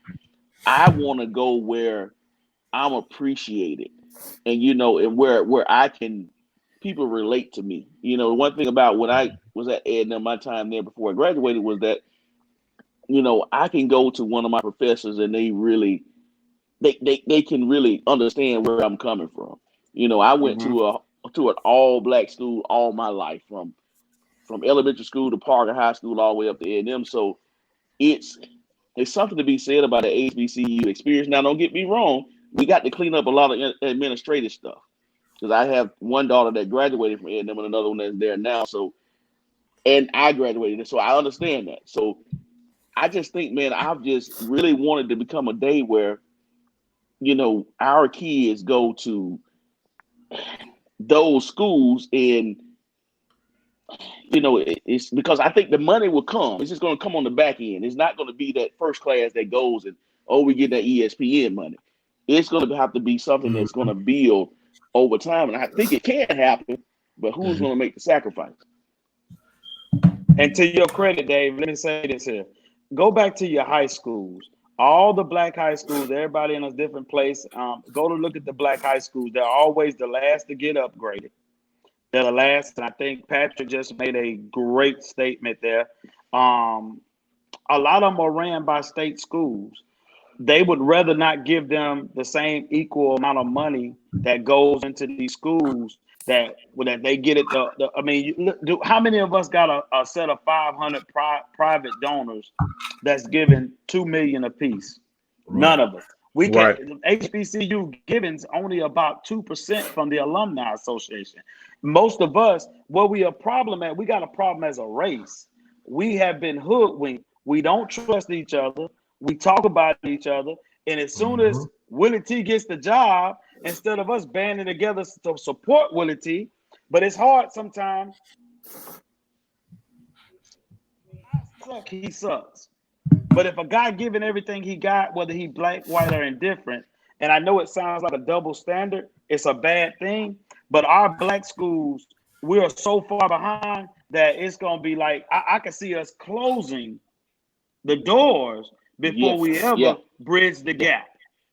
Yeah. And it's I mean, but it's so, in our race, it's so relative. I mean, it not only does it speak to the separation in our race in the college part, but you can even go as far as high school, because you have some high schools that are, supposedly be on a different curriculum, still a city high school on a different curriculum, but at the same time, their kids go to the same schools on the collegiate level that all the other city schools go to. So what really are we doing? Think about it like this. Most of the job force that's employed are employed by HBCUs. Most of your doctors, most of your lawyers, most of your coaches, most of everybody else, they have went to HBCUs. Because you think about this, with the HBCU tag, we learn stuff, and Bernard can attest to this. I'm sure my man from A&M, Dave, you can attest to this. They throw more at you when you're an undergrad student. When the financial aid lose your paperwork, you got to go through registration 3 times and still ain't got the right class. Yes, sir. By the time you get out in the real world, there ain't nothing they can throw at you. At those big major schools, what do? They handcuff them. Like you said, it's 3 steps, and I'm at my class. I got somebody to walk me to my class.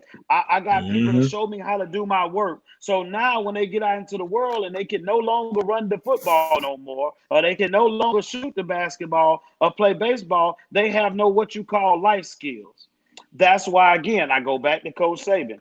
He preaches this all the time when you go to his seminars about teaching a whole kid and not just I genuinely think he cares deeply about his players. When I say he cares deeply about them, because he cares more about them on the field, and he also cares about developing them as human.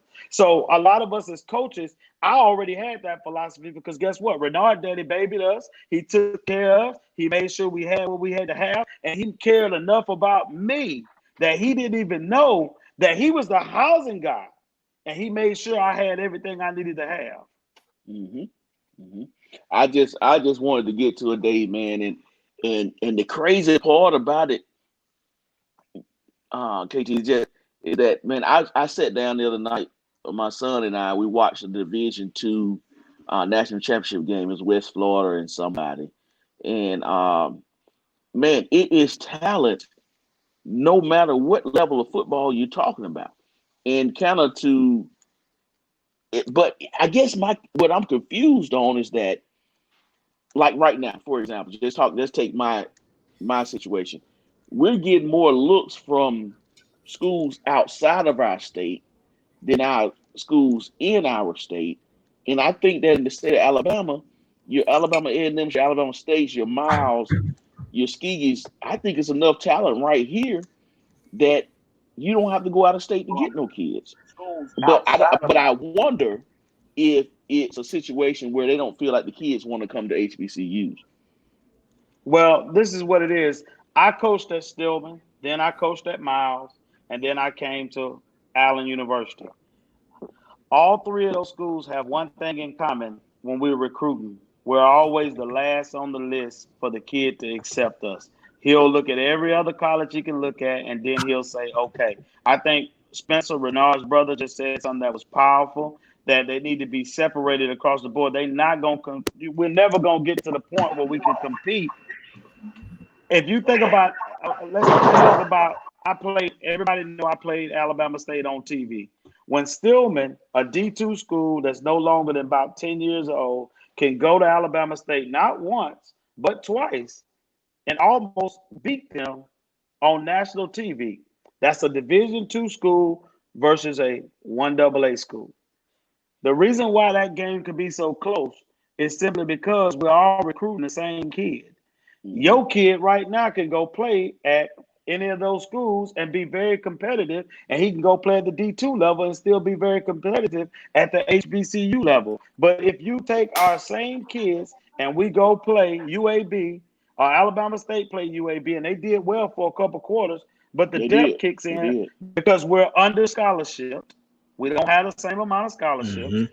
We don't have the same amount of paid coaches. We don't have the same amount of support staff. We don't have analysts that watch 2 analysts on offense and 2 analysts on defense.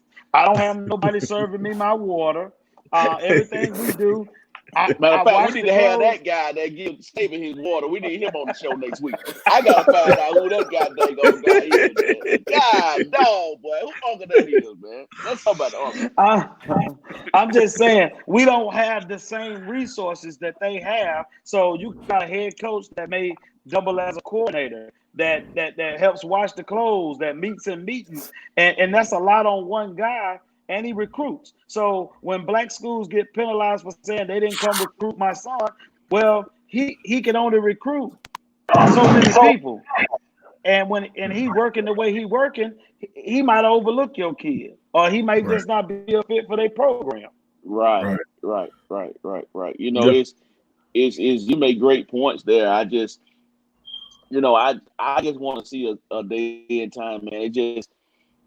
I just see, because I'm in the mix of it, I see I'm taking my kid out the mix, but I just see so many kids that, to my eye, I think they're being overlooked. But at the same time, now you have to put some burden on the parents, because it's also, the parents play a big part of their kids getting exposure too. A lot of people put it on the coaches, but head coach at a high school, at the end of the day, he trying to just keep his job. You know, so I think that I think that you have to put a lot of burden on the coaches. I mean, on the parents. And this is stuff that people don't talk about. We sit in these seminars and these meetings with team meeting before, but nobody talks about the fact that, hey, parents, we need you to get a Twitter account. Parents, we need to make sure your kids are visible. You know, it's just a lot of disconnect there that I'm learning now that I had no clue about. That even me connecting with you through social media, I've been following you on Instagram, had no idea that you knew Renard. But it's you're giving me a lot of knowledge, man. I think this is great for the show, and I know you'll definitely be a regular for real, because you got a lot of insight. For sure. Well, I try to do the best I can. And I just want to thank y'all for even allowing me this opportunity. I get to speak on a lot of shows. I can't be as candid as I am here. But I think it all starts back to I think it all starts back to where us as black people, we take our kids out of Parker and put him in Hoover because we think he's gonna have a better opportunity to be recruited. Yeah. But there's a lot of kids at Parker that can flat out play football. The basketball teams are good. We go for the new shiny place that looks good, that say this is what it needs to be, because that's what the TV dictates to us what we're going to do. So how can the black schools ever be able to recruit all the kids when they don't even get the amount of exposure of TV time that the big major schools get? Well, second of all our kids, we graduate from Stillman, but we'll be walking around with an Alabama shirt on. You know why? Because they care more about what Alabama doing. If Alabama and Stillman was playing at the same time, I'm sorry, it's going to be 3 people in my stand, and everybody else going to be over at Alabama trying to watch the game. True story. And not only that. Think about this. Think about the games that go on week to week at your HBCUs. You know, they're really we I can say me as included. We would rather have a watch party at our house than go and support our schools, or we'd rather buy these high ass tickets and go to a school that don't need your money than to go and support, your school or an HBCU. So it's a lot, man. And you talked about the fact that taking kids from a Parker and going to a Hoover, man, I'm gonna say this, and I'm gonna say this with a lot of conviction.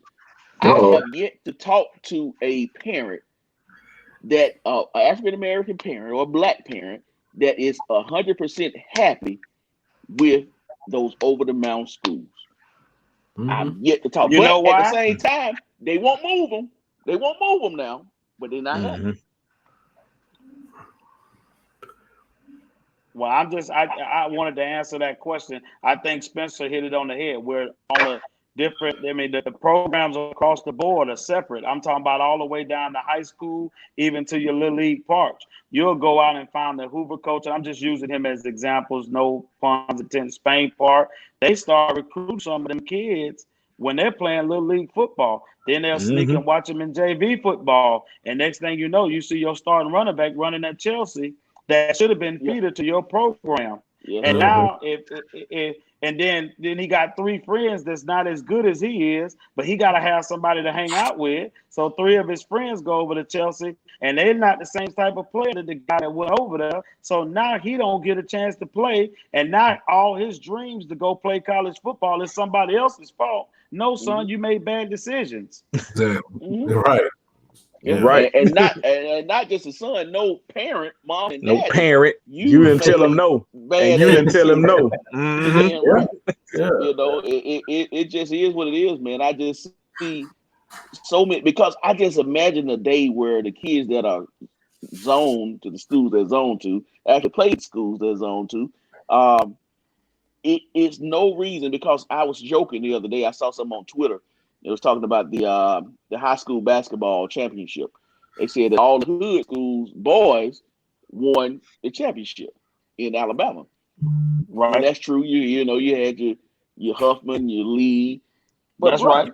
Honestly, that's what it's supposed to be across the board, off the top. That's right. I mean, honestly, but the word better scares me, and it scares me because better has it's so many meaning. We go to different schools because we say that school is better, but at the same time, man, those kids are facing issues that we didn't have to face in these over the mountain schools.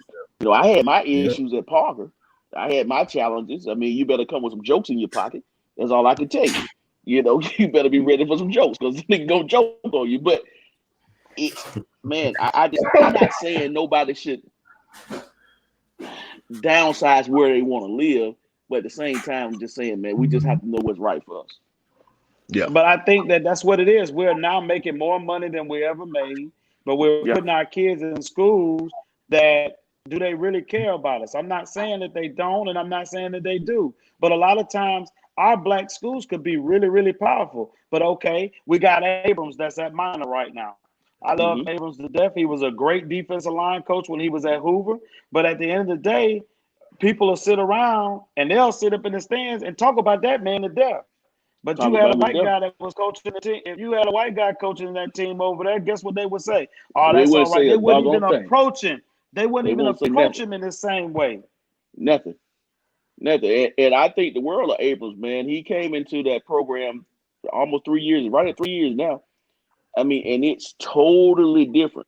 If your kid is playing on the defensive side of the ball in the Jefferson County school system, you need to be trying to get them out of high school, because that's one of your best defensive coaches and head coaches that you're going to ever meet.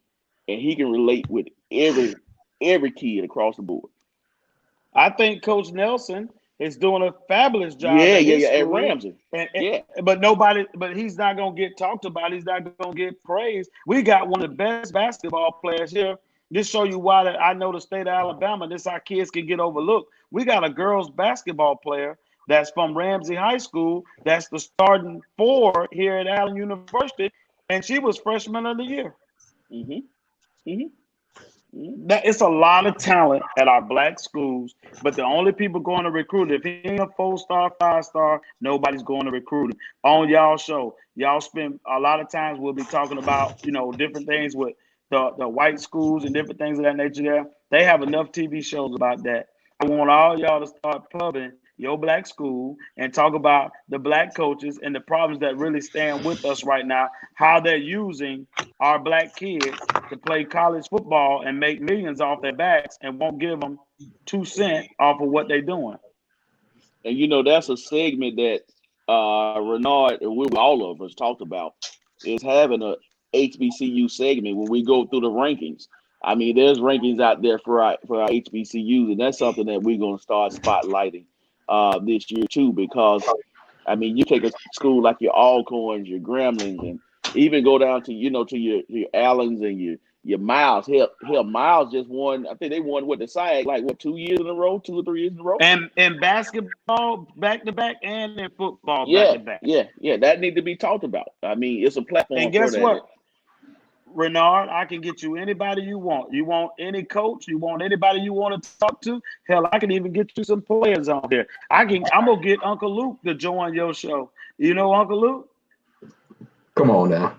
Is it the Uncle Luke? The Uncle Luke. What are they bringing with it? Boy, Moose has been acting real bad on these lives, man. I need to see something.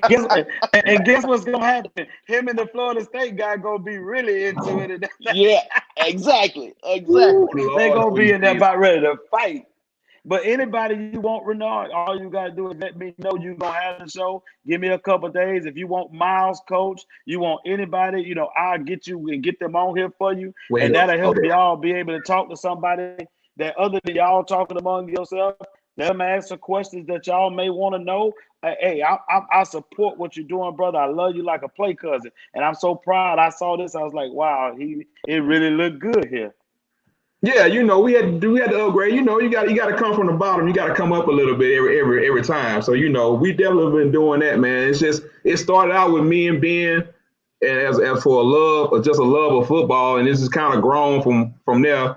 We brought David in, we brought Tuck in. And it's just we all have a genuine love for the sport, and of course we starting with major D1s, but at the same time. Even last year, we were talking about we not getting enough exposure on the other side too. Like we want to do something different that other shows not doing. That's how you separate. There you go. And I don't think you just have to limit to black colleges. You can bring in white schools. They may want to argue and counteract what you're saying, and maybe they can answer some of those questions. I got some white friends as coaches. They all not bad. I'm not racist. I just like equality. I like for people to be treated across the board. Well, I know you're not racist. But give me a show, white people. Let me get my show. Hey man, I got about one. I ain't racist. I got 2 white friends, man. I ain't racist. That's what they say, ain't it? I'm just talking, man. This dude ain't even on the screen. He running his mouth. Talking about David. At least get back on the screen and talk, brother. Don't get off of it. I tell you. But what Jay Roberson was saying about the ESPN deals with the schools. That's the reason why they don't get enough money. Like the SWAC and MEAC got an ESPN deal, and so now you can't say, "Well, I can't see my kid on TV," even though it's on ESPN Plus or something like that. They're still not getting a bigger pot as what the SEC, the ACC, all those big revenue schools is. So they're still not getting enough money.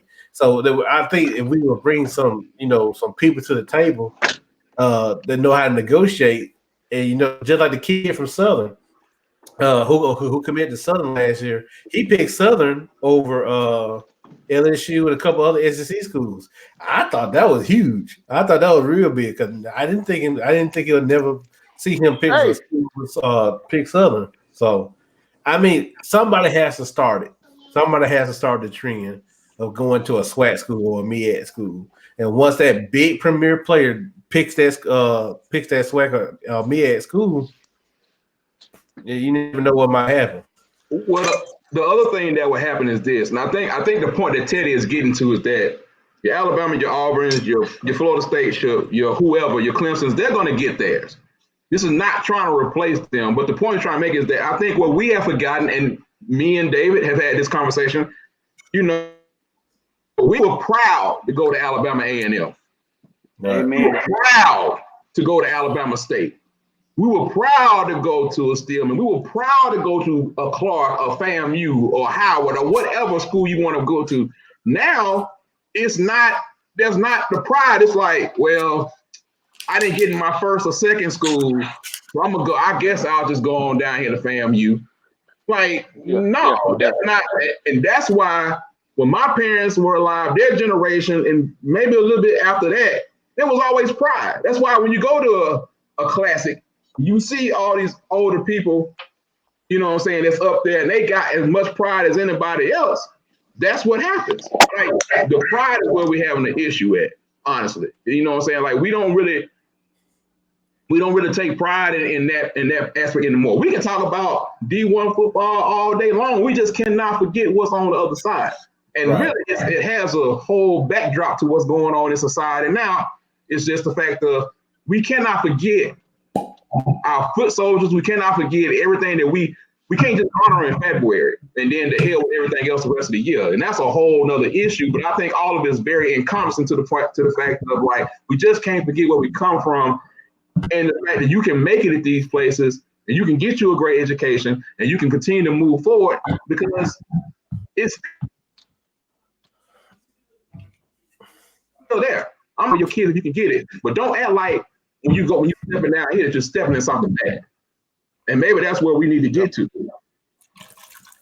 I think Teddy fell off for a second, but we'll. Okay, I see Ben. Oh, now his phone charged, huh? Yeah, I guess put it on that fast charger. Nah, that shit's still on charge. Hell no, I got 2%. I was supposed to be on my laptop, not my phone. So, yeah. Are you blaming that on us? No, I'm just saying. Oh, okay. Bernard trying to make sure. Okay. Bernard trying to make sure. What now? I said you were trying to make sure. Make sure what? That he wasn't butting in on us. Oh, see, Teddy's phone died too. See? Okay. You know what I'm saying? Hey, bro, we just appreciate the conversation, man. You know what I'm saying? Teddy wasn't. Here's the thing, though. Teddy wasn't originally planning on being on the show either. Correct. Well, I was originally planning on using my laptop, but then you gave me the game about the laptop with charter freezes. So, man, I must say, man, I think this is probably one of the best shows I think we had. I don't know who all tuned in, but if they tune in, later on, that's cool. And plus, we'll save it and share it too. Yeah. This was a good one. Yeah. With the upgrade, we can we'll get together after this. No, we can download it, and then we'll be able to upload this to YouTube. So for sure. But I mean, yeah, I see. He said his phone is dead. It's coming in. But I mean, we just. Hey, it's just sometimes, especially like this, especially on nights like this, man, like we can continue to do this because ain't nothing coming on.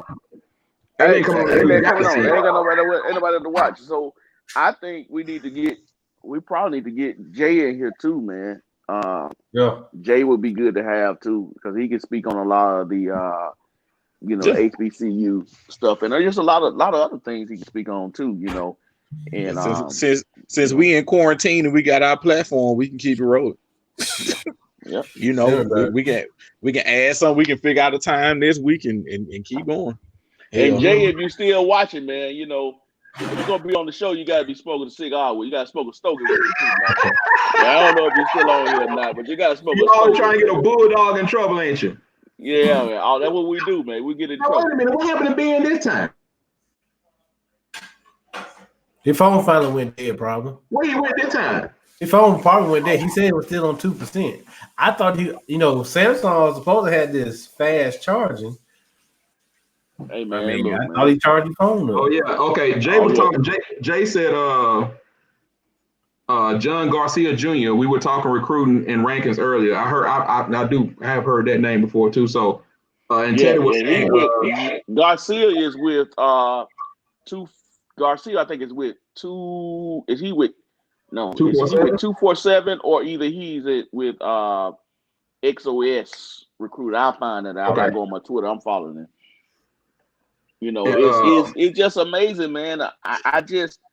They flock to the biggest kid and they flock to the fastest kid, but I don't think they watch film. I think they go to these camps and do what they do. I mean, if I'm just gonna look for the fastest kid and the biggest kid, I mean, that's pretty easy.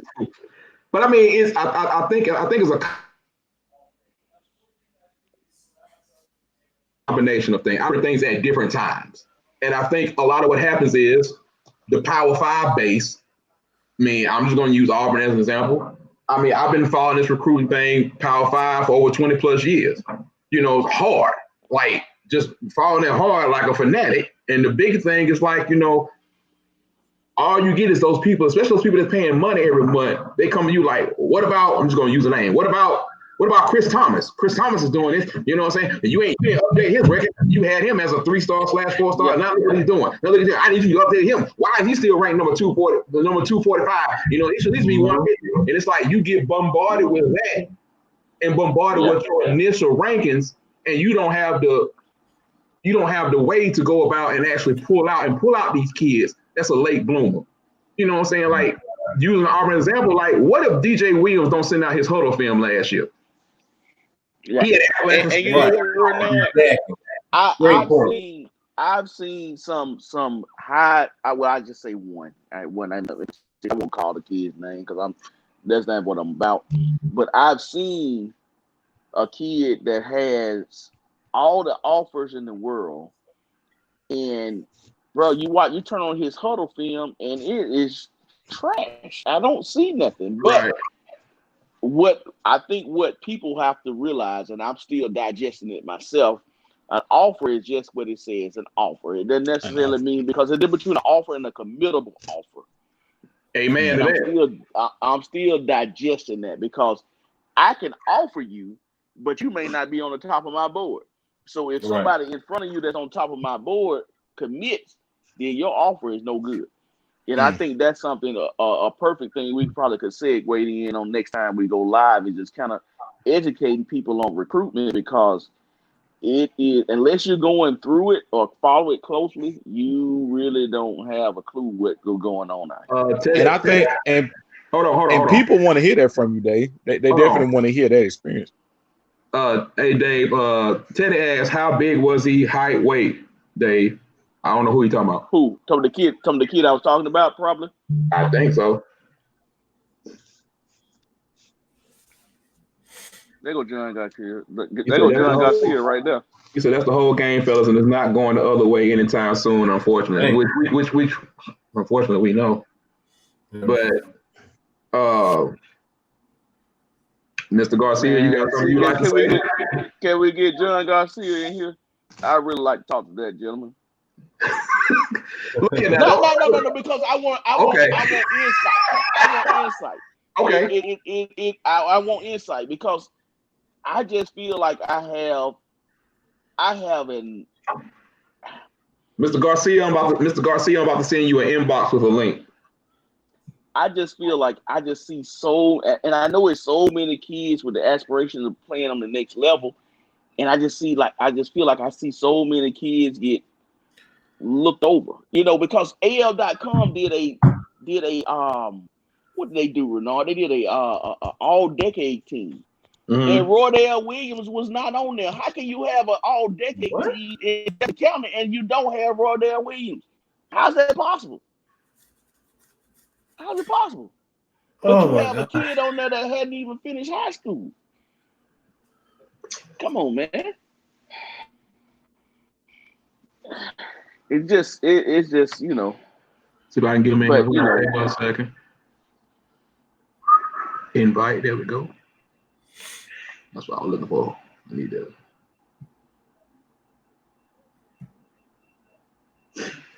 All right, hold on. Y'all keep talking. Let me do this right quick. Yeah, go ahead and do that. What the hell happened to Ben again? Hey, man, I told you got to get rid of that hood engineer, man. I told you that. He said a hood engineer. Yeah, get rid of that hood engineer. Hey, if he from Jackson over here, no reason to be an engineer. I'm just saying, man. I mean, only thing he can do is go out and find the platform. From there, he just leave it alone. I'm just saying. He just need to find the tools that a carpenter do the work. Hey, Tuck. He just be the doggone hunter. He just go out and hunt. He don't need to close no sales, nothing like that. Just go out and hunt. He just need to be the pointer. He don't need to shoot the gun. Just prospect. All I need you to do is prospect. The process is right. Jay, I'm gonna send you an inbox too, but I'm gonna go ahead and get John on real quick and let him pop in. But then we'll figure out when we're gonna do this again, and we can add more people at one time, so we can get definitely do this again. Because I mean, we can do this Saturday night. We can't go nowhere. We can't go. Where can we go? Well, if you barbecue, we might come to your house. I don't want you bringing that roller over here. I ain't got no roller, dog. I know you ain't got no roller, but that one down there. He got Rona written all over him. Look, this compromised immune system just trying to stay out of trouble. Hey, man. I already got to go to UAB in the morning. I took a shower, so I'm straight. I got. Hey, make sure that the shower was above 57 degrees Celsius, bro. All you gotta do is inhale the. Hey, y'all, can y'all be quiet for a second? John, what's up, John? How we doing? Man, we doing pretty good on this. Better now, man. Oh Lord. Just living the quarantine life. Just living the quarantine life, and we normally just do a regular with where we are in this landscape. We had a few good people on here, and we just wanted, chop it up. We talk about recruiting a lot. Like I told them, I've been following recruiting since I was over 20 plus years. And I mean, following it hard. I think the other three people on the show can tell you I'm a pretty hard recruiting die hard. And, David has a son that's going through it now and, going through the ups and downs and of the recruiting process. And it's just good to always hear somebody's perspective. We had Teddy on earlier, and it's just good to hear from someone else, that's really on the inside of it and that knows about what's going on and what kind of advice you got. And I'm sure David has a lot of questions, so I'm going to let him talk. Let's do it. John, what's up, baby? How we doing? Hey, man, we doing good, man. My first question for you is for not just for me, it's for my knowledge and a lot of the people that may watch this show either now or either later. Tell me what goes on in the process of when you're looking at a recruit or in the recruiting process. Let's just start there. How is the recruiting process done, and what kind of the intricacies of it? Can you speak to that a little bit? Yeah, I think the biggest misconception with the process is the clarity as to what you are ranking, what you are projecting, what are you trying to determine with the prospect. A lot of sites, they want to project for the NFL draft, let's say. Some project for college. So I think the most important thing is knowing whichever outlet you're reading, what is their goal, and it should be clear. It should be somewhere on that page or somewhere on the website, like, hey, this is kind of our process. And right now, because the NFL draft is what it is, that's sort of the standard. That's sort of the unofficial scorebook, if that makes sense, report card of the rankings. So then when you think about that, it's kind of like it's an impossible task to try to project 3 to 4 years down the line, right? I mean, we all know the, JJ Watts of the world. He was like 225 pounds coming out. He was a tight end, wasn't even really a D lineman. And we all know what happened once he got into a program and got developed. So that's one of the examples people use. So you can't really project certain things. So really, I think if people understood that the base level of this is just a way too early projection based on what we know today. So you're talking frame, athleticism, length, and really almost above all else, it's the position projection. Are you playing one of the 5 priority positions? Quarterback, offensive tackle, defensive end, corner, defensive tackle. If you're one of those 5, all things even, you're going to be ranked higher. So, I mean, there's certain things that really the NFL draft has influenced in this sort of internet era, the modern era of recruiting coverage. But I think depending on where you're looking at them, know what they're looking for. If it's a local newspaper, it's probably just the best high school players. If it's a college coverage, they're probably looking at the guys who can maybe play as freshmen or sophomores. And if it's 24/7 rivals, they're talking NFL. It's the hardest one to project, but that's the game because of the NFL draft, because of the popularity of not only college football, but the NFL. So that's sort of the happy medium where the businesses all sort of meet. So let me ask this. So are you saying that 247 and Rivals, when they do their rankings, they're ranking off of projected like to the NFL, to the highest possible stage? I mean, the NFL, that's what you all are ranking off of, right? Right. Well, I left 24/7 a few months back. I'm actually at Sports Illustrated now, and we haven't developed rankings yet. We've named our first All-American team, and it's college based. So I'm ranking for college. So I want to know the guys who in 2 to 3 years are going to be starters, leaders, playmakers, etc. So for instance, what's the difference? Tim Tebow, Johnny Football, these guys are legitimate college players. You could see it early on. They should be 5-star type guys, right? But the guy who's maybe a developmental guy who has a higher ceiling, let's say, I don't know, let's go like a Laramie Tunsil, something like that. Now, all of a sudden, he's ranked higher on a certain outlet because he plays left tackle. He's at that priority position, and he shows signs of elite traits. So 6'5", great length, skinny ankles, fluid. He can bend, all of these things. So now you're saying if he plays his cards right, he could be, a top 10 pick in the NFL draft. So it's a completely different argument. So that's why I said, know what you're reading first. Know which outlet projects to where. So it's not easy, but that's really what it's about. Okay. So let me ask you this though: do you guys? I mean, I can only because you're right now you with Sports Illustrated, so I mean it's a little different than what you've done. Or maybe not different, but it's still growing. So what do you have to? Because I guess I asked you this question because I talked to a lot of college coaches and they said that, hey, we don't recruit off rankings. We don't care nothing about stars. But at the end of the day, I'm looking at ESPN putting out, hey, who has the top, recruiting class, and it's all based off of stars. So can you speak to that? Can you speak to the fact that coaches said we don't recruit the stars? So what would you kind of say to that? I think it's case by case. I know coaches that could care less about what we do. And in the state that y'all are in, there's definitely one who could really care less. Right. And there's coaches who their whole structure is based off of what we do to some degree.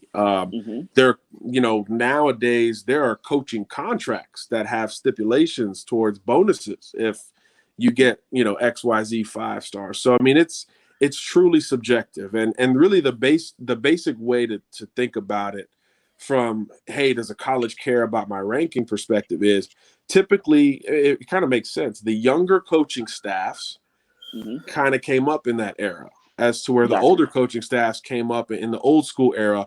No recruiting department, no YouTube, no huddle.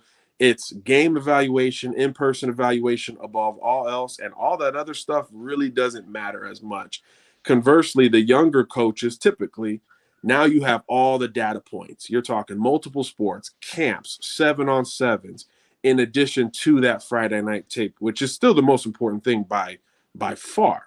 But it's just a different philosophy. And in the last 10 years, there's really no proof of which one works better. Your Alabamas are still winning, but so are your Clemsons and your Georgias, who do it a little bit differently. So there's really no set formula or set way to do it. But some coaches care, and some coaches really could care less. But I think as time goes on, more are starting to care, because we get to see them year round.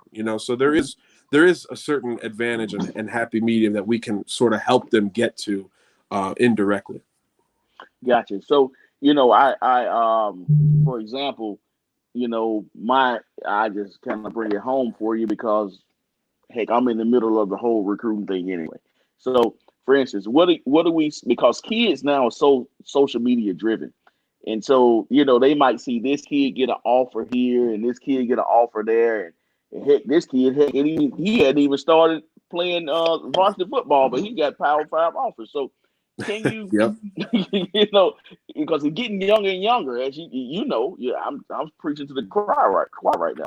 So, so I guess my question is is what can we do with the kids that maybe aren't ranked? What kind of, how can we build them up? Because my kid goes to a high school that has a lot of good players, but only one ranked player. So how can we speak to those kids that maybe aren't ranked, but still, because they feel like, hey, if I'm not ranked, I'm not getting looked at. So how can you kind of speak to that? Yeah, well, that's true in some cases, but it's probably untrue in other cases. That's not the only way to get exposure. There's so many ways, and like you said, it's social media driven, and I think that really could be sort of ground zero for catching someone's attention, especially. Think about right now, right? We're all sort of, we are where we are. You can't really do much with it. So some sort of tweets and posts that have caught my attention were just different workouts kids were doing.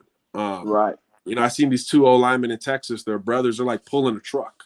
I mean, it's crazy. You can't really just go do that in your backyard, but they could. And that's what they were doing. So that sort of makes you click their name and say, who is that? At least, right? And that's really all you're looking for if you're a kid who wants exposure. So I think in these times, that's something that could help. But really in all times, I mean, I would watch the NFL draft with the recruit, with your son, and say, look, what are the non-football things that are being talked about, right? And track's going to come up, basketball is going to come up almost with most of these guys, even baseball, other sports. So then put that into motion. Okay, well, I had this dunk that I did a couple weeks ago. It was pretty cool. My friend filmed it. Well, let's put that out there. Let's get that out there, because every little data point that can make you click a name can help you eventually, get a scholarship offer. I've seen kids with no offers put out a windmill dunk, and the next week they're invited to Georgia camp or a big time SEC camp. So there's really anything that could spark an interest. And right now, it's a great time because while we don't have 7-on-7 in camps, these coaches have time right now. And any little thing could really spark something like that. But normally during this time, I would say, get to a camp or put together, something good in your secondary sport, whether it's basketball or track or baseball or anything. Wrestling, is obviously correlates very well. Any of those things can really sort of make you say, whoa, well, what's going on here? If you're a state champion wrestler and you got some huddle tape in football, somebody's going to find that and say, well, worst, all things even, this kid's a state champion wrestler. So now he gets the benefit of the doubt. So there's really a lot of different ways to sort of promote yourself, and that's the social media era. So it's crazy, and it makes the offer game really diluted. It makes the ranking game diluted. I mean, we're ranking more kids now than we ever have, because there's so much more information, and that is one thing that is unanimous. Every single staff in America is on social media, using it, evaluating off of it, on and off the field, character, all that stuff. So that is one thing that is there's no debating about that, whether, hey, do rankings matter? Does this matter? That's all up for debate, but there's no denying that, your coaches, your desired coaches are all on social, all of them, except for Nick Saban. And, but, he probably got some ghost accounts. Yeah. Well, let me ask you this. And this is probably, I say this is my last question, but it's my last question this round. I'm going to let Renard get it. So what do we have to say to maybe those kids, and this in your experience, because I know you've been doing this for quite a while, what do you have to say to maybe, have you ever had a situation where you may have made a mistake on the kid? Like maybe, hey, I ranked him, you know what I'm saying? Like I ranked him this star, but he is not that guy, Yeah. So how often do you think that happens? It happens every year. It's to different degrees, but Ben Davis was a can't miss 5-star that we all saw in every setting, and it was incredible. He was 6'4", 230 pounds. His dad's the all-time leading tackler at Alabama. He's playing receiver. He's great in 7-on-7. Athletically, he tested out the wazoo. He was productive on offense and defense and special teams.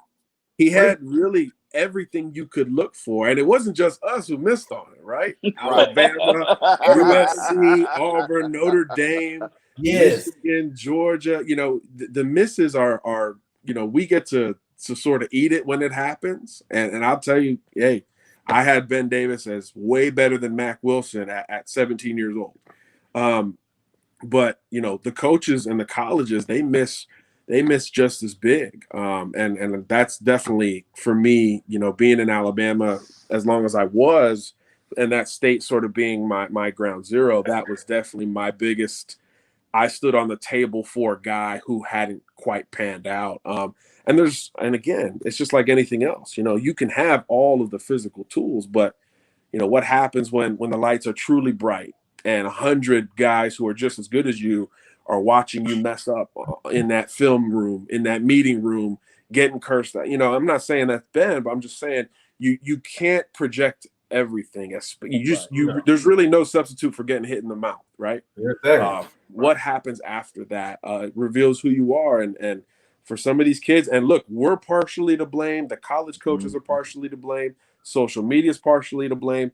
A lot of these kids get to school and they are feeling good. They think that they are the guy.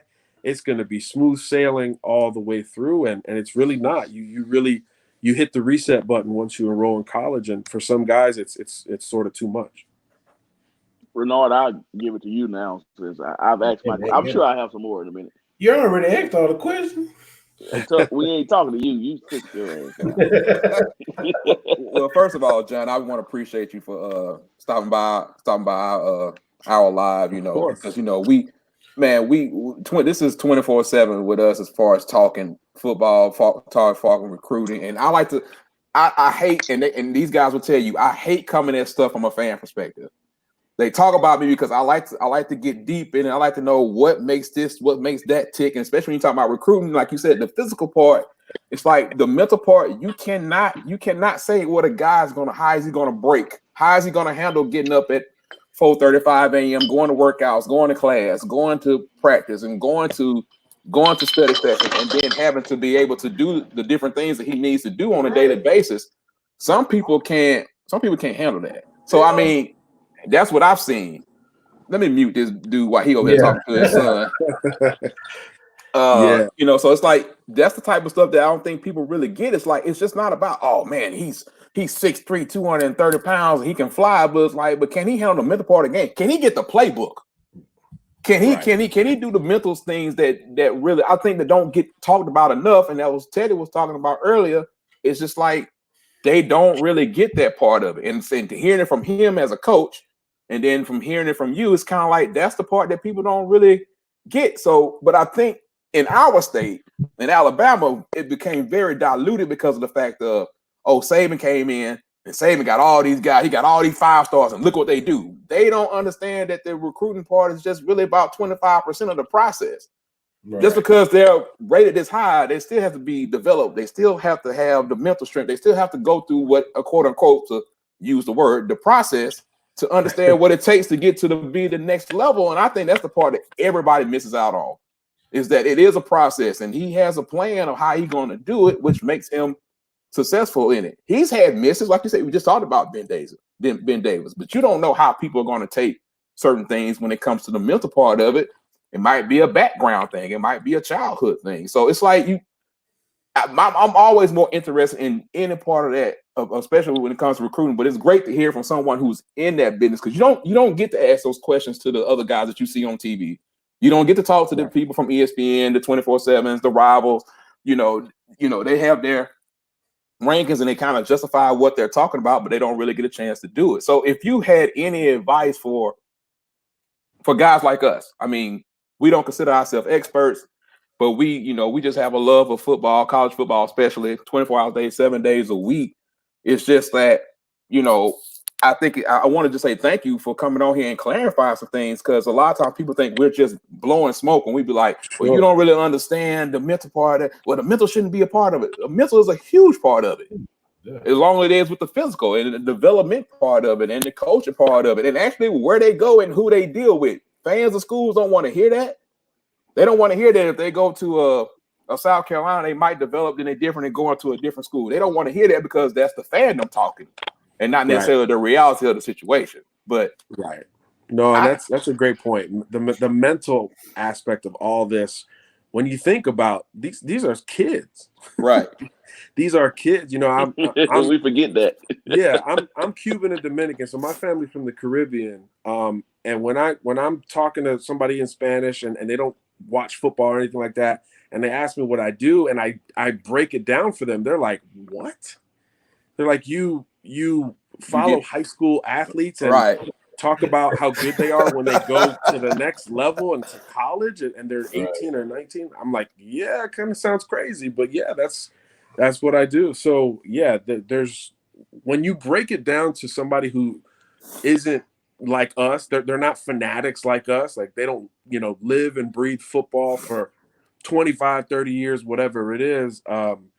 They kind of look at you strange, because for just human to human, if you're talking about anything with 17, 18-year-old kids, anything, there's really no way to truly forecast it. The colleges, us, everybody, we just try to do the best job with the information we have. So if the kid's in middle of nowhere, Iowa, and we've never seen him in person, like all we have is the tape, or all we have is a couple of tests, But if a kid's in Birmingham and we've seen him for 4 years, we probably have a better idea about that kid. And that's that's part of it too. There's so many now. The more kids there are, the more everybody's traveling to try to see them, but you're still not able to spend time and really evaluate everybody in person, which is how it used to be. There weren't no, take a kid off a tape.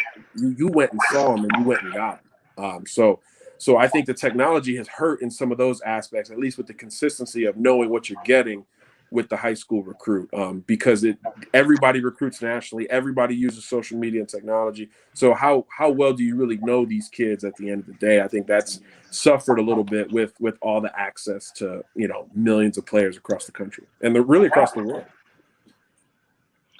And I have a question, Renard, if you don't mind. No, go ahead, sir. Because John, with you being a minority, like we all here, kind of speak to the HBCU world. I mean, do you think that there's ever going to be a day where that 4 or maybe that 5-star kid, I think we've had a 4-star kid before, or do you think it's going to be a class that kind of gravitates to the HBCUs? And if so, why? If not, why? And I just want to know your opinion on that. Yeah, well, just like what I said about social media and sort of the I don't want to say clout chasing, but just the awareness of the NFL draft and the rankings and the stars and who's offered who and all this stuff, that hurts the HBCUs. I would love to see, I'm from Miami, I would love to see FAMU or Bethune rise up and just do what we all have always wondered in the state of Florida. Like, why are they not good? Like, how is it possible? Right. How is it possible? I mean, Right. how is a black college not good in football? I mean, Yeah, if y'all hung out at FAMU, because I have, and it's impressive. It's like, how are they not good? I'm sure you have, John. I'm sure you have. Right. So I just think it would take a monster quarterback recruit. I think it'd have to be a quarterback. Okay. It would have to be a Trevor Lawrence type, right. a Deshaun Watson, Jameis Winston type of guy who maybe has a family tie to one of these schools. Maybe an uncle played there or somebody he knows there. And he just says, you know what? I'm going to bet on myself because it's a confidence thing. Because if you are NFL caliber, again, using the draft as sort of our guide, they'll find you. Exactly. There are NFL players who never played college football in the NFL. Antonio Gates didn't play football until very, very late. It was an experiment that worked out. If you are gifted enough athletically, you will get your chance. So who's to say that the modern recruit can't sort of bet on himself and go do it at Alabama A&M? Something like that. I would love that. I'd love, somebody who's willing to do that, for themselves, because it's so easy to have your top five be, if you're the number one kid, your top five is going to be, I can tell you right now, I don't care where he's from, it's going to be Clemson, it's going to be Alabama, Georgia, Ohio State, and then if he's from the West Coast, he'll have USC, Texas, and that's it. That's the top group. And you know what? I think what frustrates me sometimes, John, is that, kids go off to school and they go to the Power 5 schools, and then when they get in trouble or something doesn't go right for them, then they revert back to your Alabama States, your Alabama A&M, your North Carolina A&T. I'm saying to myself, like, hell, if it was good enough for you now, why not be good enough for you in the beginning? And I think I kind of struggle there. Yeah, no, I'm with you. And I think, in terms of, you want to, it's funny because it's almost hypocritical, because it's like you're a well-known kid and you want all the attention, right? You really want the attention? Be the number one quarterback in America and commit to Southern. You'll get some attention. Exactly. You'll get a ton of attention. So it's almost hypocritical because they want it, but it's like, how much do they really want it? It's just easy. It's easy to follow. And look, the schools are partially to blame too, right? I mean, what LSU can sell you today when you go over there is just different from what you're going to get if you go to Texas State or Texas Southern. It's just a different recruiting visit. So those are more institutional, differences and financial and all this other stuff. But that's part of it as well. But yeah, if you're good enough to play in the NFL, you will. It's really simple in that sport. I think it's still the sport where physicality and athleticism matters so much more above all other things. In basketball, you have to have motor skills. You have to have that hand-eye coordination to be 6'6", dribble the ball, defend multiple positions, and hit a jump shot. In football, you can be, if you're elite at one thing, you can sneak in there. I mean, Ted Ginn still can't run a route, but he's still in the NFL because he's probably running 4.4 at 35 years old or however old he is. I mean, physicality in football is still the most important thing at many positions. So if you're good enough, they'll find you. So I hope it happens, man. I really do. Exactly. And another question I got is that, how do you feel about the JUCO route for kids? I mean, is that a good route? Is it a waste? Should you be a kid that's maybe on the radar and don't have the grades? I mean, what type of kid should go to, like I say, your JUCOs? Yeah, the JUCOs, I really feel for the JUCOs because it's getting harder even for them to produce. And what I mean by that is all of the elements of today's game, mainly the transfer portal, really pushes schools further away from JUCO than they previously would than 5 years ago. Because they For know they got instance, somebody probably coming in, that's right, from a Power 5 directly to them. right. I mean, it's just like recruiting. So if you're a coach, let's say you're at Georgia Tech, and you got a defensive back that you really need, and two of them you love. One of them's from Miami, and one of them is from Omaha, Nebraska. All things even, which one are you going to take? You're going to take the kid from Miami because he's a defensive back, right? He's played better competition, XYZ. Well, it used to be, okay, you're a JUCO kid and it's you versus a high school kid. Well, you're going to take the JUCO guy because he's got college tape. Well, now in the transfer portal, not only do these guys have college tape, they have Power 5 tape or FBS tape, which is ahead of junior college. So now you're sort of in the middle, and you lose that eligibility that you would have had if you're in the high school ranks. So it's almost a safer route to be mediocre at a Power 5 school and hit the portal than going through the junior college ranks, unless you're one of these special athletes. So I think JUCOs are in a really interesting position right now because there's roster management is so important in college right now because these kids, they're leaving. They're hitting that portal year one a lot of times. So I think that makes colleges more likely to dip into the portal than to hit JUCO thereafter. So if you're going to go to JUCO, I would say do it either because you have to academically or you're using it in an ideal scenario. You're going to one of the biggest JUCOs playing a priority position, and you're going to be able to put that on tape because they're going to take Power 5 tape over JUCO tape, all things even. So I think the portal is really impacting JUCO a lot. Can you speak a little bit to the NAIA conference? Because I see a lot of kids, because from what I understand, D1, D2 can offer athletic scholarships. D3 cannot. They do more merit. But NAIA can. So would you go JUCO or would you go NAIA, or maybe would you walk on somewhere? Again, walking on is another element of betting on yourself.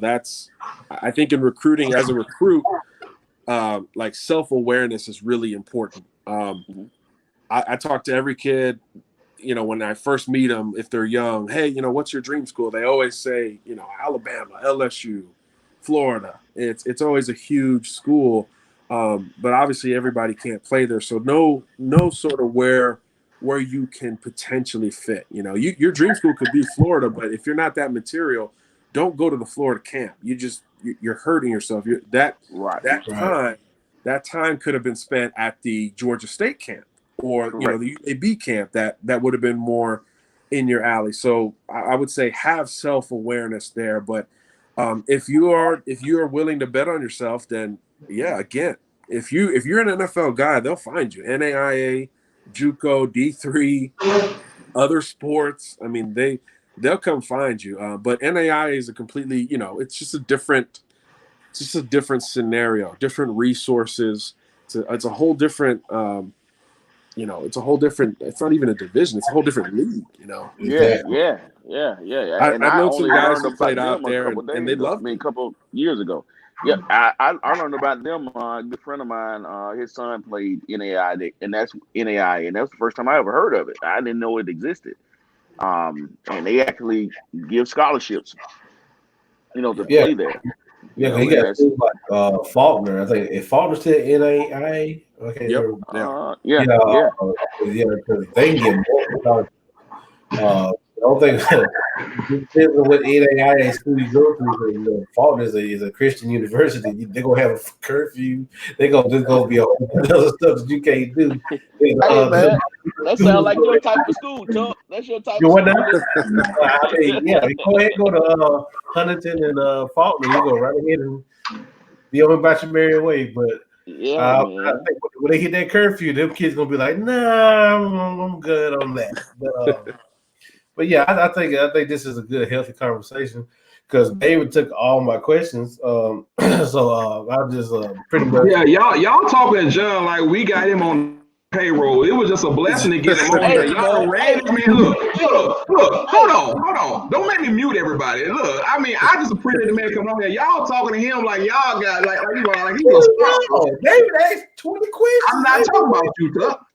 I'm just saying. So I mean, can we just ask John one more question and let him go? It is. I was just making this. And then hopefully, thanks to Jay. Yes, because you left. You left. I was just like, okay, I'm just listening. I mean, as professionals, I just gonna listen and go from there. Dave has a child that's going through his recruitment. Dave is going through his recruitment process. That's why I let him talk. He needs to talk about these things and see and help. It comes from a parent perspective.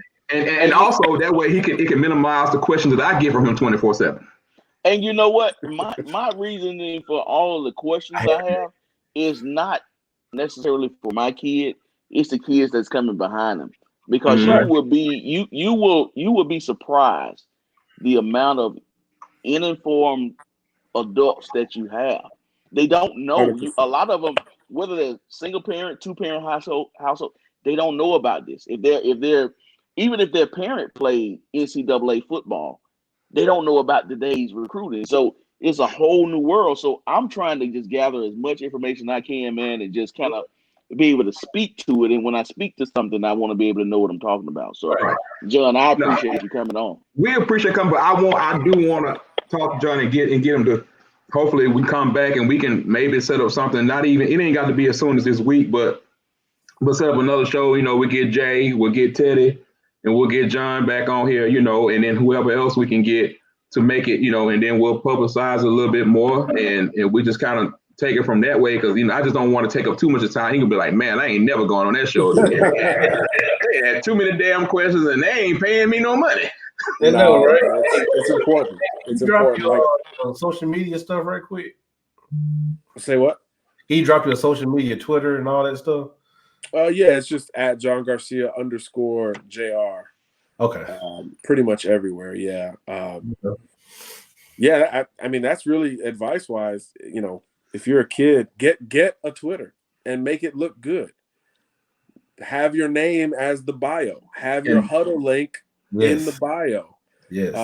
Have your class in the bio. It's like it sounds to as adults, it sounds so simple, right? Well, you're like, yeah, obviously, but you don't know how many times, literally a day, I'm trying to find a Twitter account and I can't find the kid. Then I have to go, and then I got to Google it, and then I got to try to find his huddle, and then find a Twitter account. I mean, nicknames are great, but you don't need that on your Twitter. Not on the headline. And John, at least tell them to at least have their school that they go to. I mean, I look for. I'm on Twitter all day looking at recruits just because I just kind of love it like that. But I don't know what the hell school you go to. I don't know what state you're in. I don't know nothing, and some of them don't even have a huddle link, but they got offers though, Jay. So John, they got offers and they don't have a damn huddle link. I need to talk to you about that. they got some length, or they could dunk or something. Look, man, y'all gonna cut John a check, and don't be coming to me for the money either. Start answering about a question, but Johnny, we wouldn't mind, if we set something up. I don't know what your schedule is like. We might try to set something up for what today is, Thursday?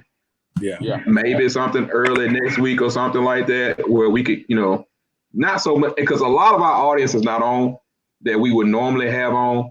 Like, we did a test of this particular format a few days ago, and a lot of our regulars came on asking 30,000 questions. I was like, wait a minute, we're just doing a test. We're not actually doing a live. And I'm getting text messages from them like, why y'all didn't tell me y'all had? I'm like, I did. I'm sorry, but I just hope that if you wouldn't mind, reaching out, and I promise you we won't keep you long like as we did this time. Maybe just about 10 to 15 minutes or something like that. Totally fine. Yeah, let me know. We'll definitely set it up. I've told Jay this. I've told a lot of people this. The state of Alabama is where I sort of grew up as a professional. Right. So I'll always anything I could give back to that state in any way, I'm gonna do it. It's a state that I was like 22 when I moved there. Mm-hmm.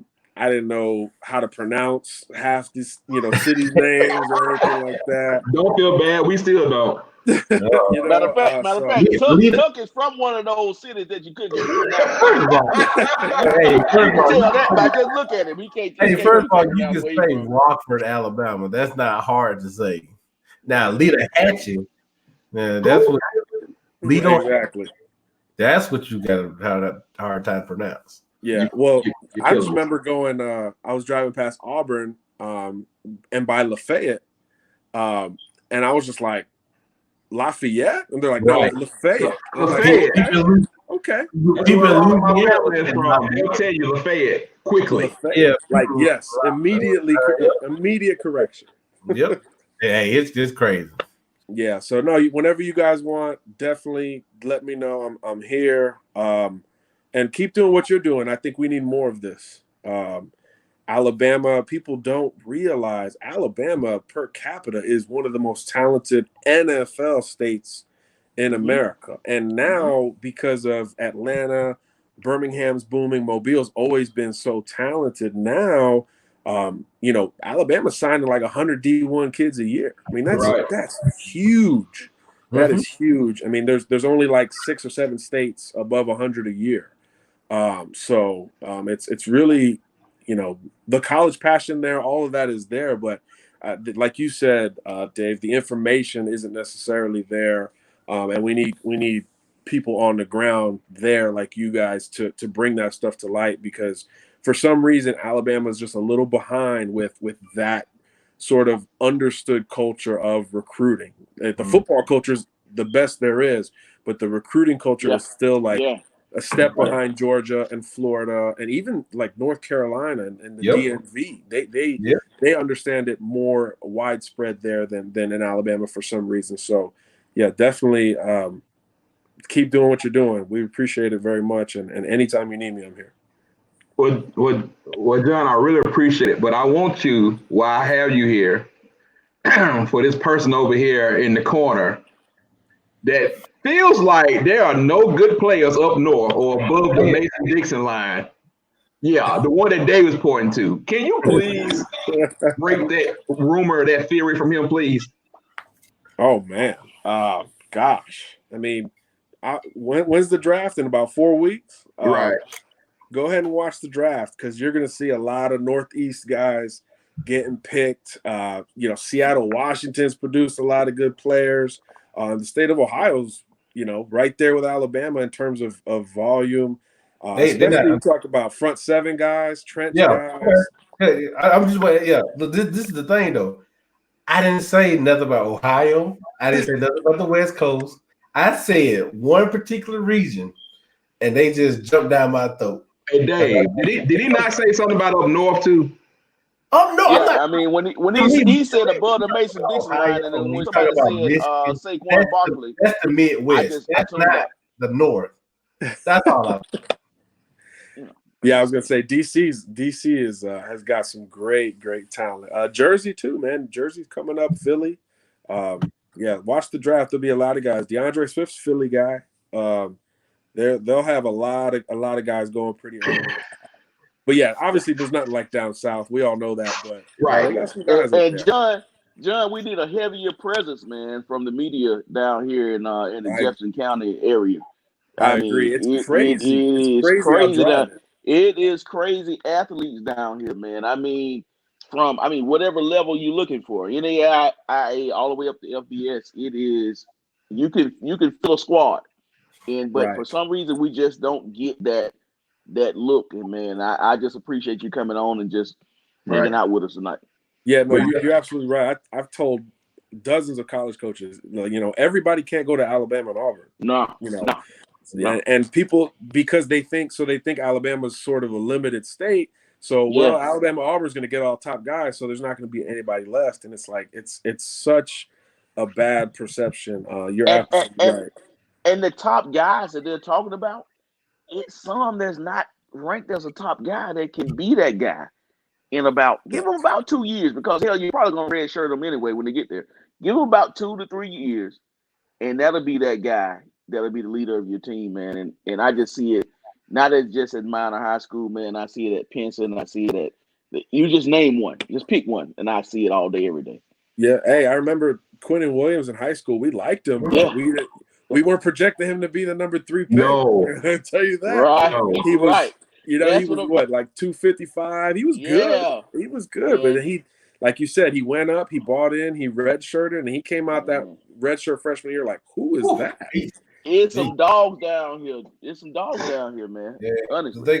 That's what I was so mad, because I live around the Birmingham area. I was so mad when Auburn lost him to Alabama. I was like, I see it all day. I was like, this kid's gonna be awesome.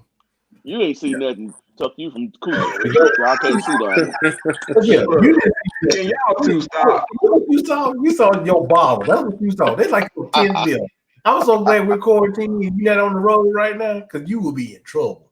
Hey, anyway, let me grab control back of this show real quick. Now, it's 11 o'clock where you are, man. We're gonna let you go, man. But I appreciate you, and I sent you some information, so we'll definitely be hopefully talking to you soon. Hopefully sometime early next week, maybe around this time when we decide to do this again, and have y'all on, man. It's just a great football talk, because that's what we got right now. It's talk. So that's right. Once again, man, we really, really appreciate it. I can't express appreciate you, brother. Thank you, man. Fellas. Thanks for having me. I appreciate it. All right, man. Have a good night, man. You too. Well, Jay, I can't thank you enough for having John on, man. That's because we talk about this and so much with the validation of everything and of the recruiting process and all stuff that we talked about. And, we just appreciate it, man. And, we did not have any plans on being on as long as we've been on tonight. So I think, we need to go ahead and end the broadcast for tonight. And then we'll get together, fellas, and we'll, since being phone never did charge back up. Exactly. I've been telling you. He is following. I saw him a while ago following. So. Oh, okay. Well, we're gonna get back up, man, and we might do something else with them.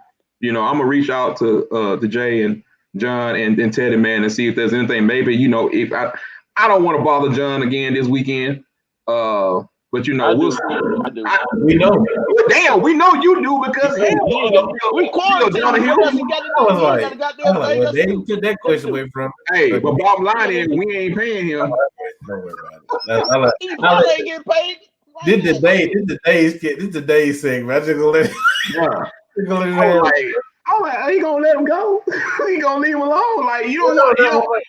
No. I might not ever get to stand and speak to that man again. I just got to get all my damn questions out now. Hey, that's why we let you go, because we knew. You know what I'm saying? We knew. That's what I was like. No, I'm let Dave handle it, because he got a kid and he's going through this stuff. Man, but here's the thing, though. It ain't about my kid, though. I know, it's about me. Getting the knowledge.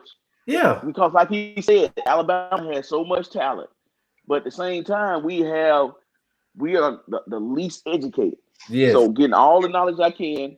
To be able to get the people that come behind me. That's all I'm trying to do. But the big thing also at this day is that one of the best points that John made is that something that we talk about a lot. It's like there's so many, I don't want to call them misinformed, I'll just say misguided people when it comes to what really happens. Number one, what makes a football player? Right. Let's start there. What makes a football player? What they really go through. It ain't just about what you see on Friday night. It's not about what you see on Saturday night. And if you can get people to really understand what really goes into it, that's when you start cooking with grease. Yep. And that's the part that kind of like about the recruiting. I'm over the superficial stuff. I was over superficial stuff 10 years ago. Yeah. You know what I'm saying? So a lot of my favorite players that I have watched have been the 2 stars, have been the 3 stars that they rank like that. Of course, you love the 4 stars and you love the 5 stars and it gets you the attention. And you know, they're gonna be something that you just know. Like when Derrick Brown was being recruited out of Lanier High School, bro, you knew, like, okay. Oh yeah. Automatic. Right here, gonna be it. And even with a lot of Alabama recruits, you knew it. Like when I saw Judy run routes, I'm like, yeah, it's over with. It's done for. Yep. Like, you don't get that with every 5-star, 4-star recruit. And you know, one thing I did not get to ask John was about the fact of gotta spread. Gotta spread. I ain't nobody been down here with me, but I gotta spread. Right. So you know, man, like, you know, it's just little stuff like that, man. But we're gonna definitely, since we about to be quarantined until at least God knows when. And y'all know I'm double quarantined because of my immune system with the transplant. So yep.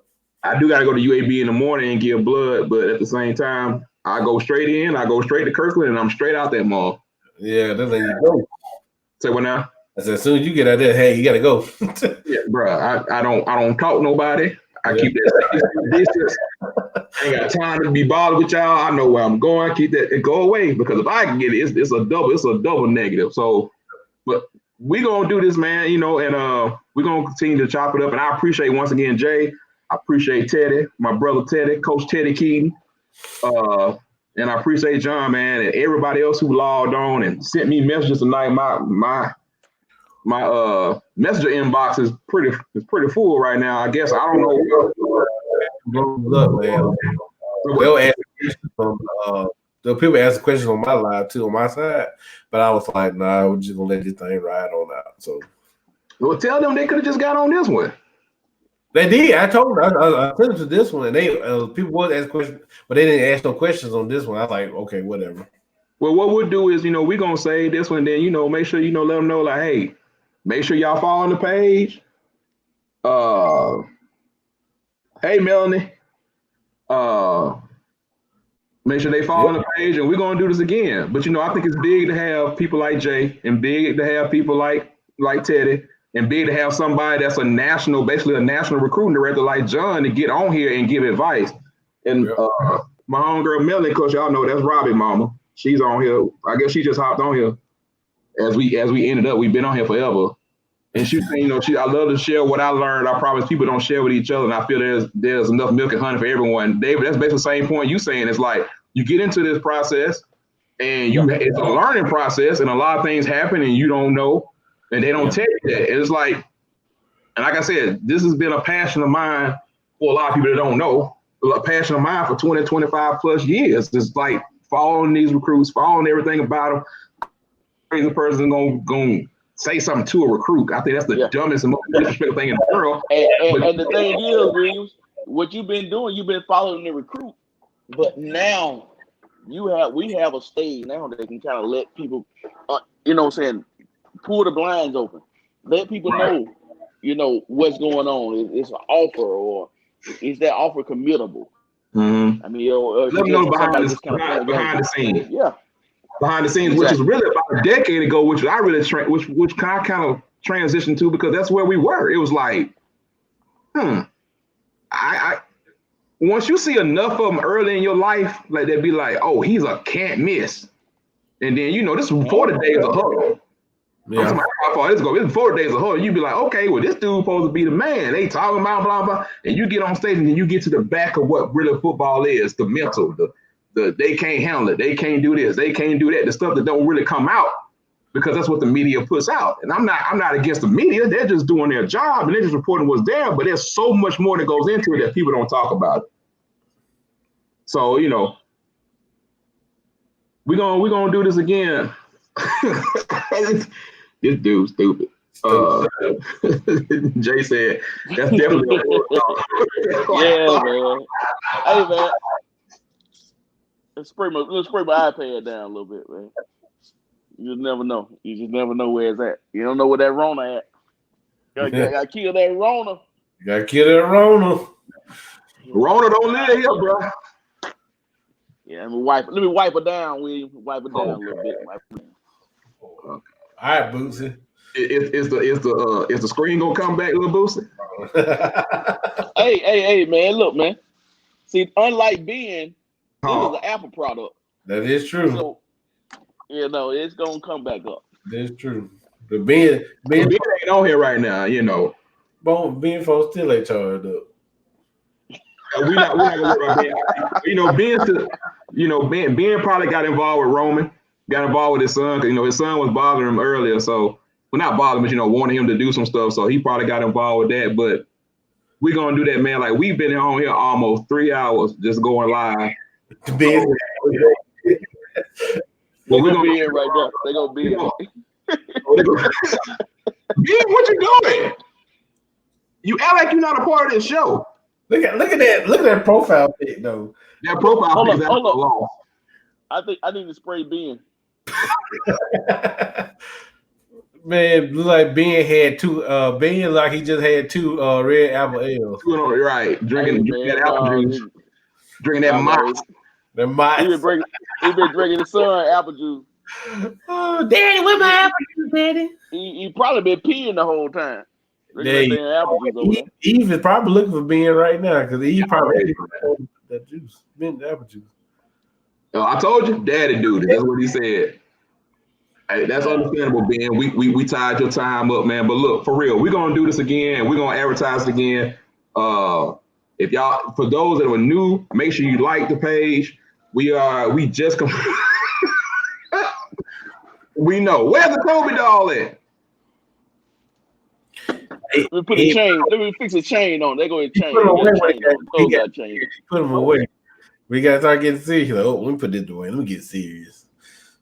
So yeah, and yes, and Melanie, we will. And like you had so many people on your watch party, Tuck. I had a lot of people that hit me on my inbox and stuff like that. So this is what we're doing. If y'all don't know, we are Down South Football Podcast, Dsf Podcast. Please follow our page.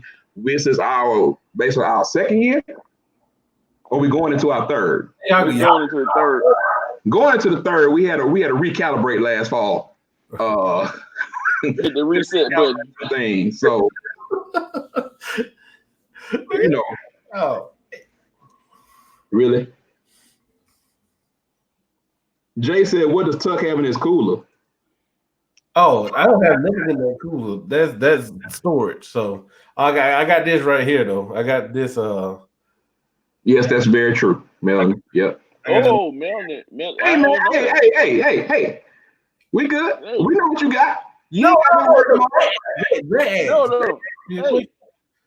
This is something right here. We might need to start this off the next segment about this. About what? If your kid played a spring sport, it's a way to get eligibility back. So I don't know if she's talking about a college or you talking about NCAA. You talking about high school, man. Of course, we know about the NCAA. The high school kids can't get their spring sports. No, of course not. Yeah. Nah. I mean, unless they reclassify and go down there and play USA football, that's possible. But moonshine. I'm the nearest to that movie. Hey, Jay, when you come on the live next time we have it, man, I need you to have a stogie. Don't have no damn moonshine. We have to mute you then. I mean, he is a bulldog. You feel me? So you know what he's gonna get, bro. He's my guy, man. NCAA did allow spring sports athletes to get their eligibility back. High school is over with. You're talking about high school. High school is over. She said, "Is it being discussed?" I don't think so. No, it's not.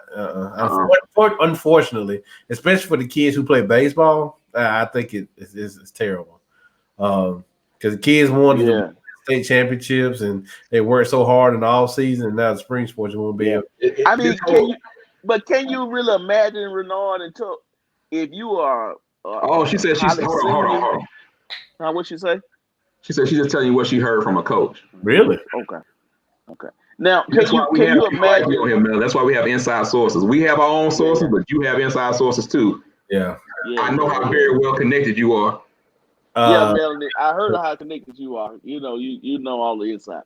But listen, Renard, can you imagine how it hurt the kids that's been waiting all their life to play in the tournament? Think about the kids from Dayton, man. They probably will never have another season like that. Man, those kids from Dayton, it hurt it. I know it hurt. It hurts them, man. And the crazy part about it, man, have y'all heard about their little fan section that they have? Their crazy little fan section, student section at Dayton. I ain't heard about that. If y'all see there's only one. It's a black guy that has like the aviator coat and the aviator glasses that sits like in the front row, like kind of like the jungle tuck. Yeah. He's always there. If you see them, that's my cousin. So is the dude that carried the cup for Saban, is he your cousin too? I wish he was. What about the dude that be dancing? What about the dude that be dancing for the LSU band? That's your cousin too? Hey, bro, I got Saban contacts. We ain't got to worry about that. Yeah. That ain't never been a concern when it comes to that. But look, for real, we really going up on 3 hours, and we need to let y'all folks go, man. And we're gonna let the live broadcast go, and I'm gonna continue to holler at y'all once again, man. Please, thank y'all for supporting. We're gonna do this again, and we're gonna do this with more information with John. Thank you, John Garcia Jr., national recruiting analyst from Sports Illustrated, right? Sports Illustrated.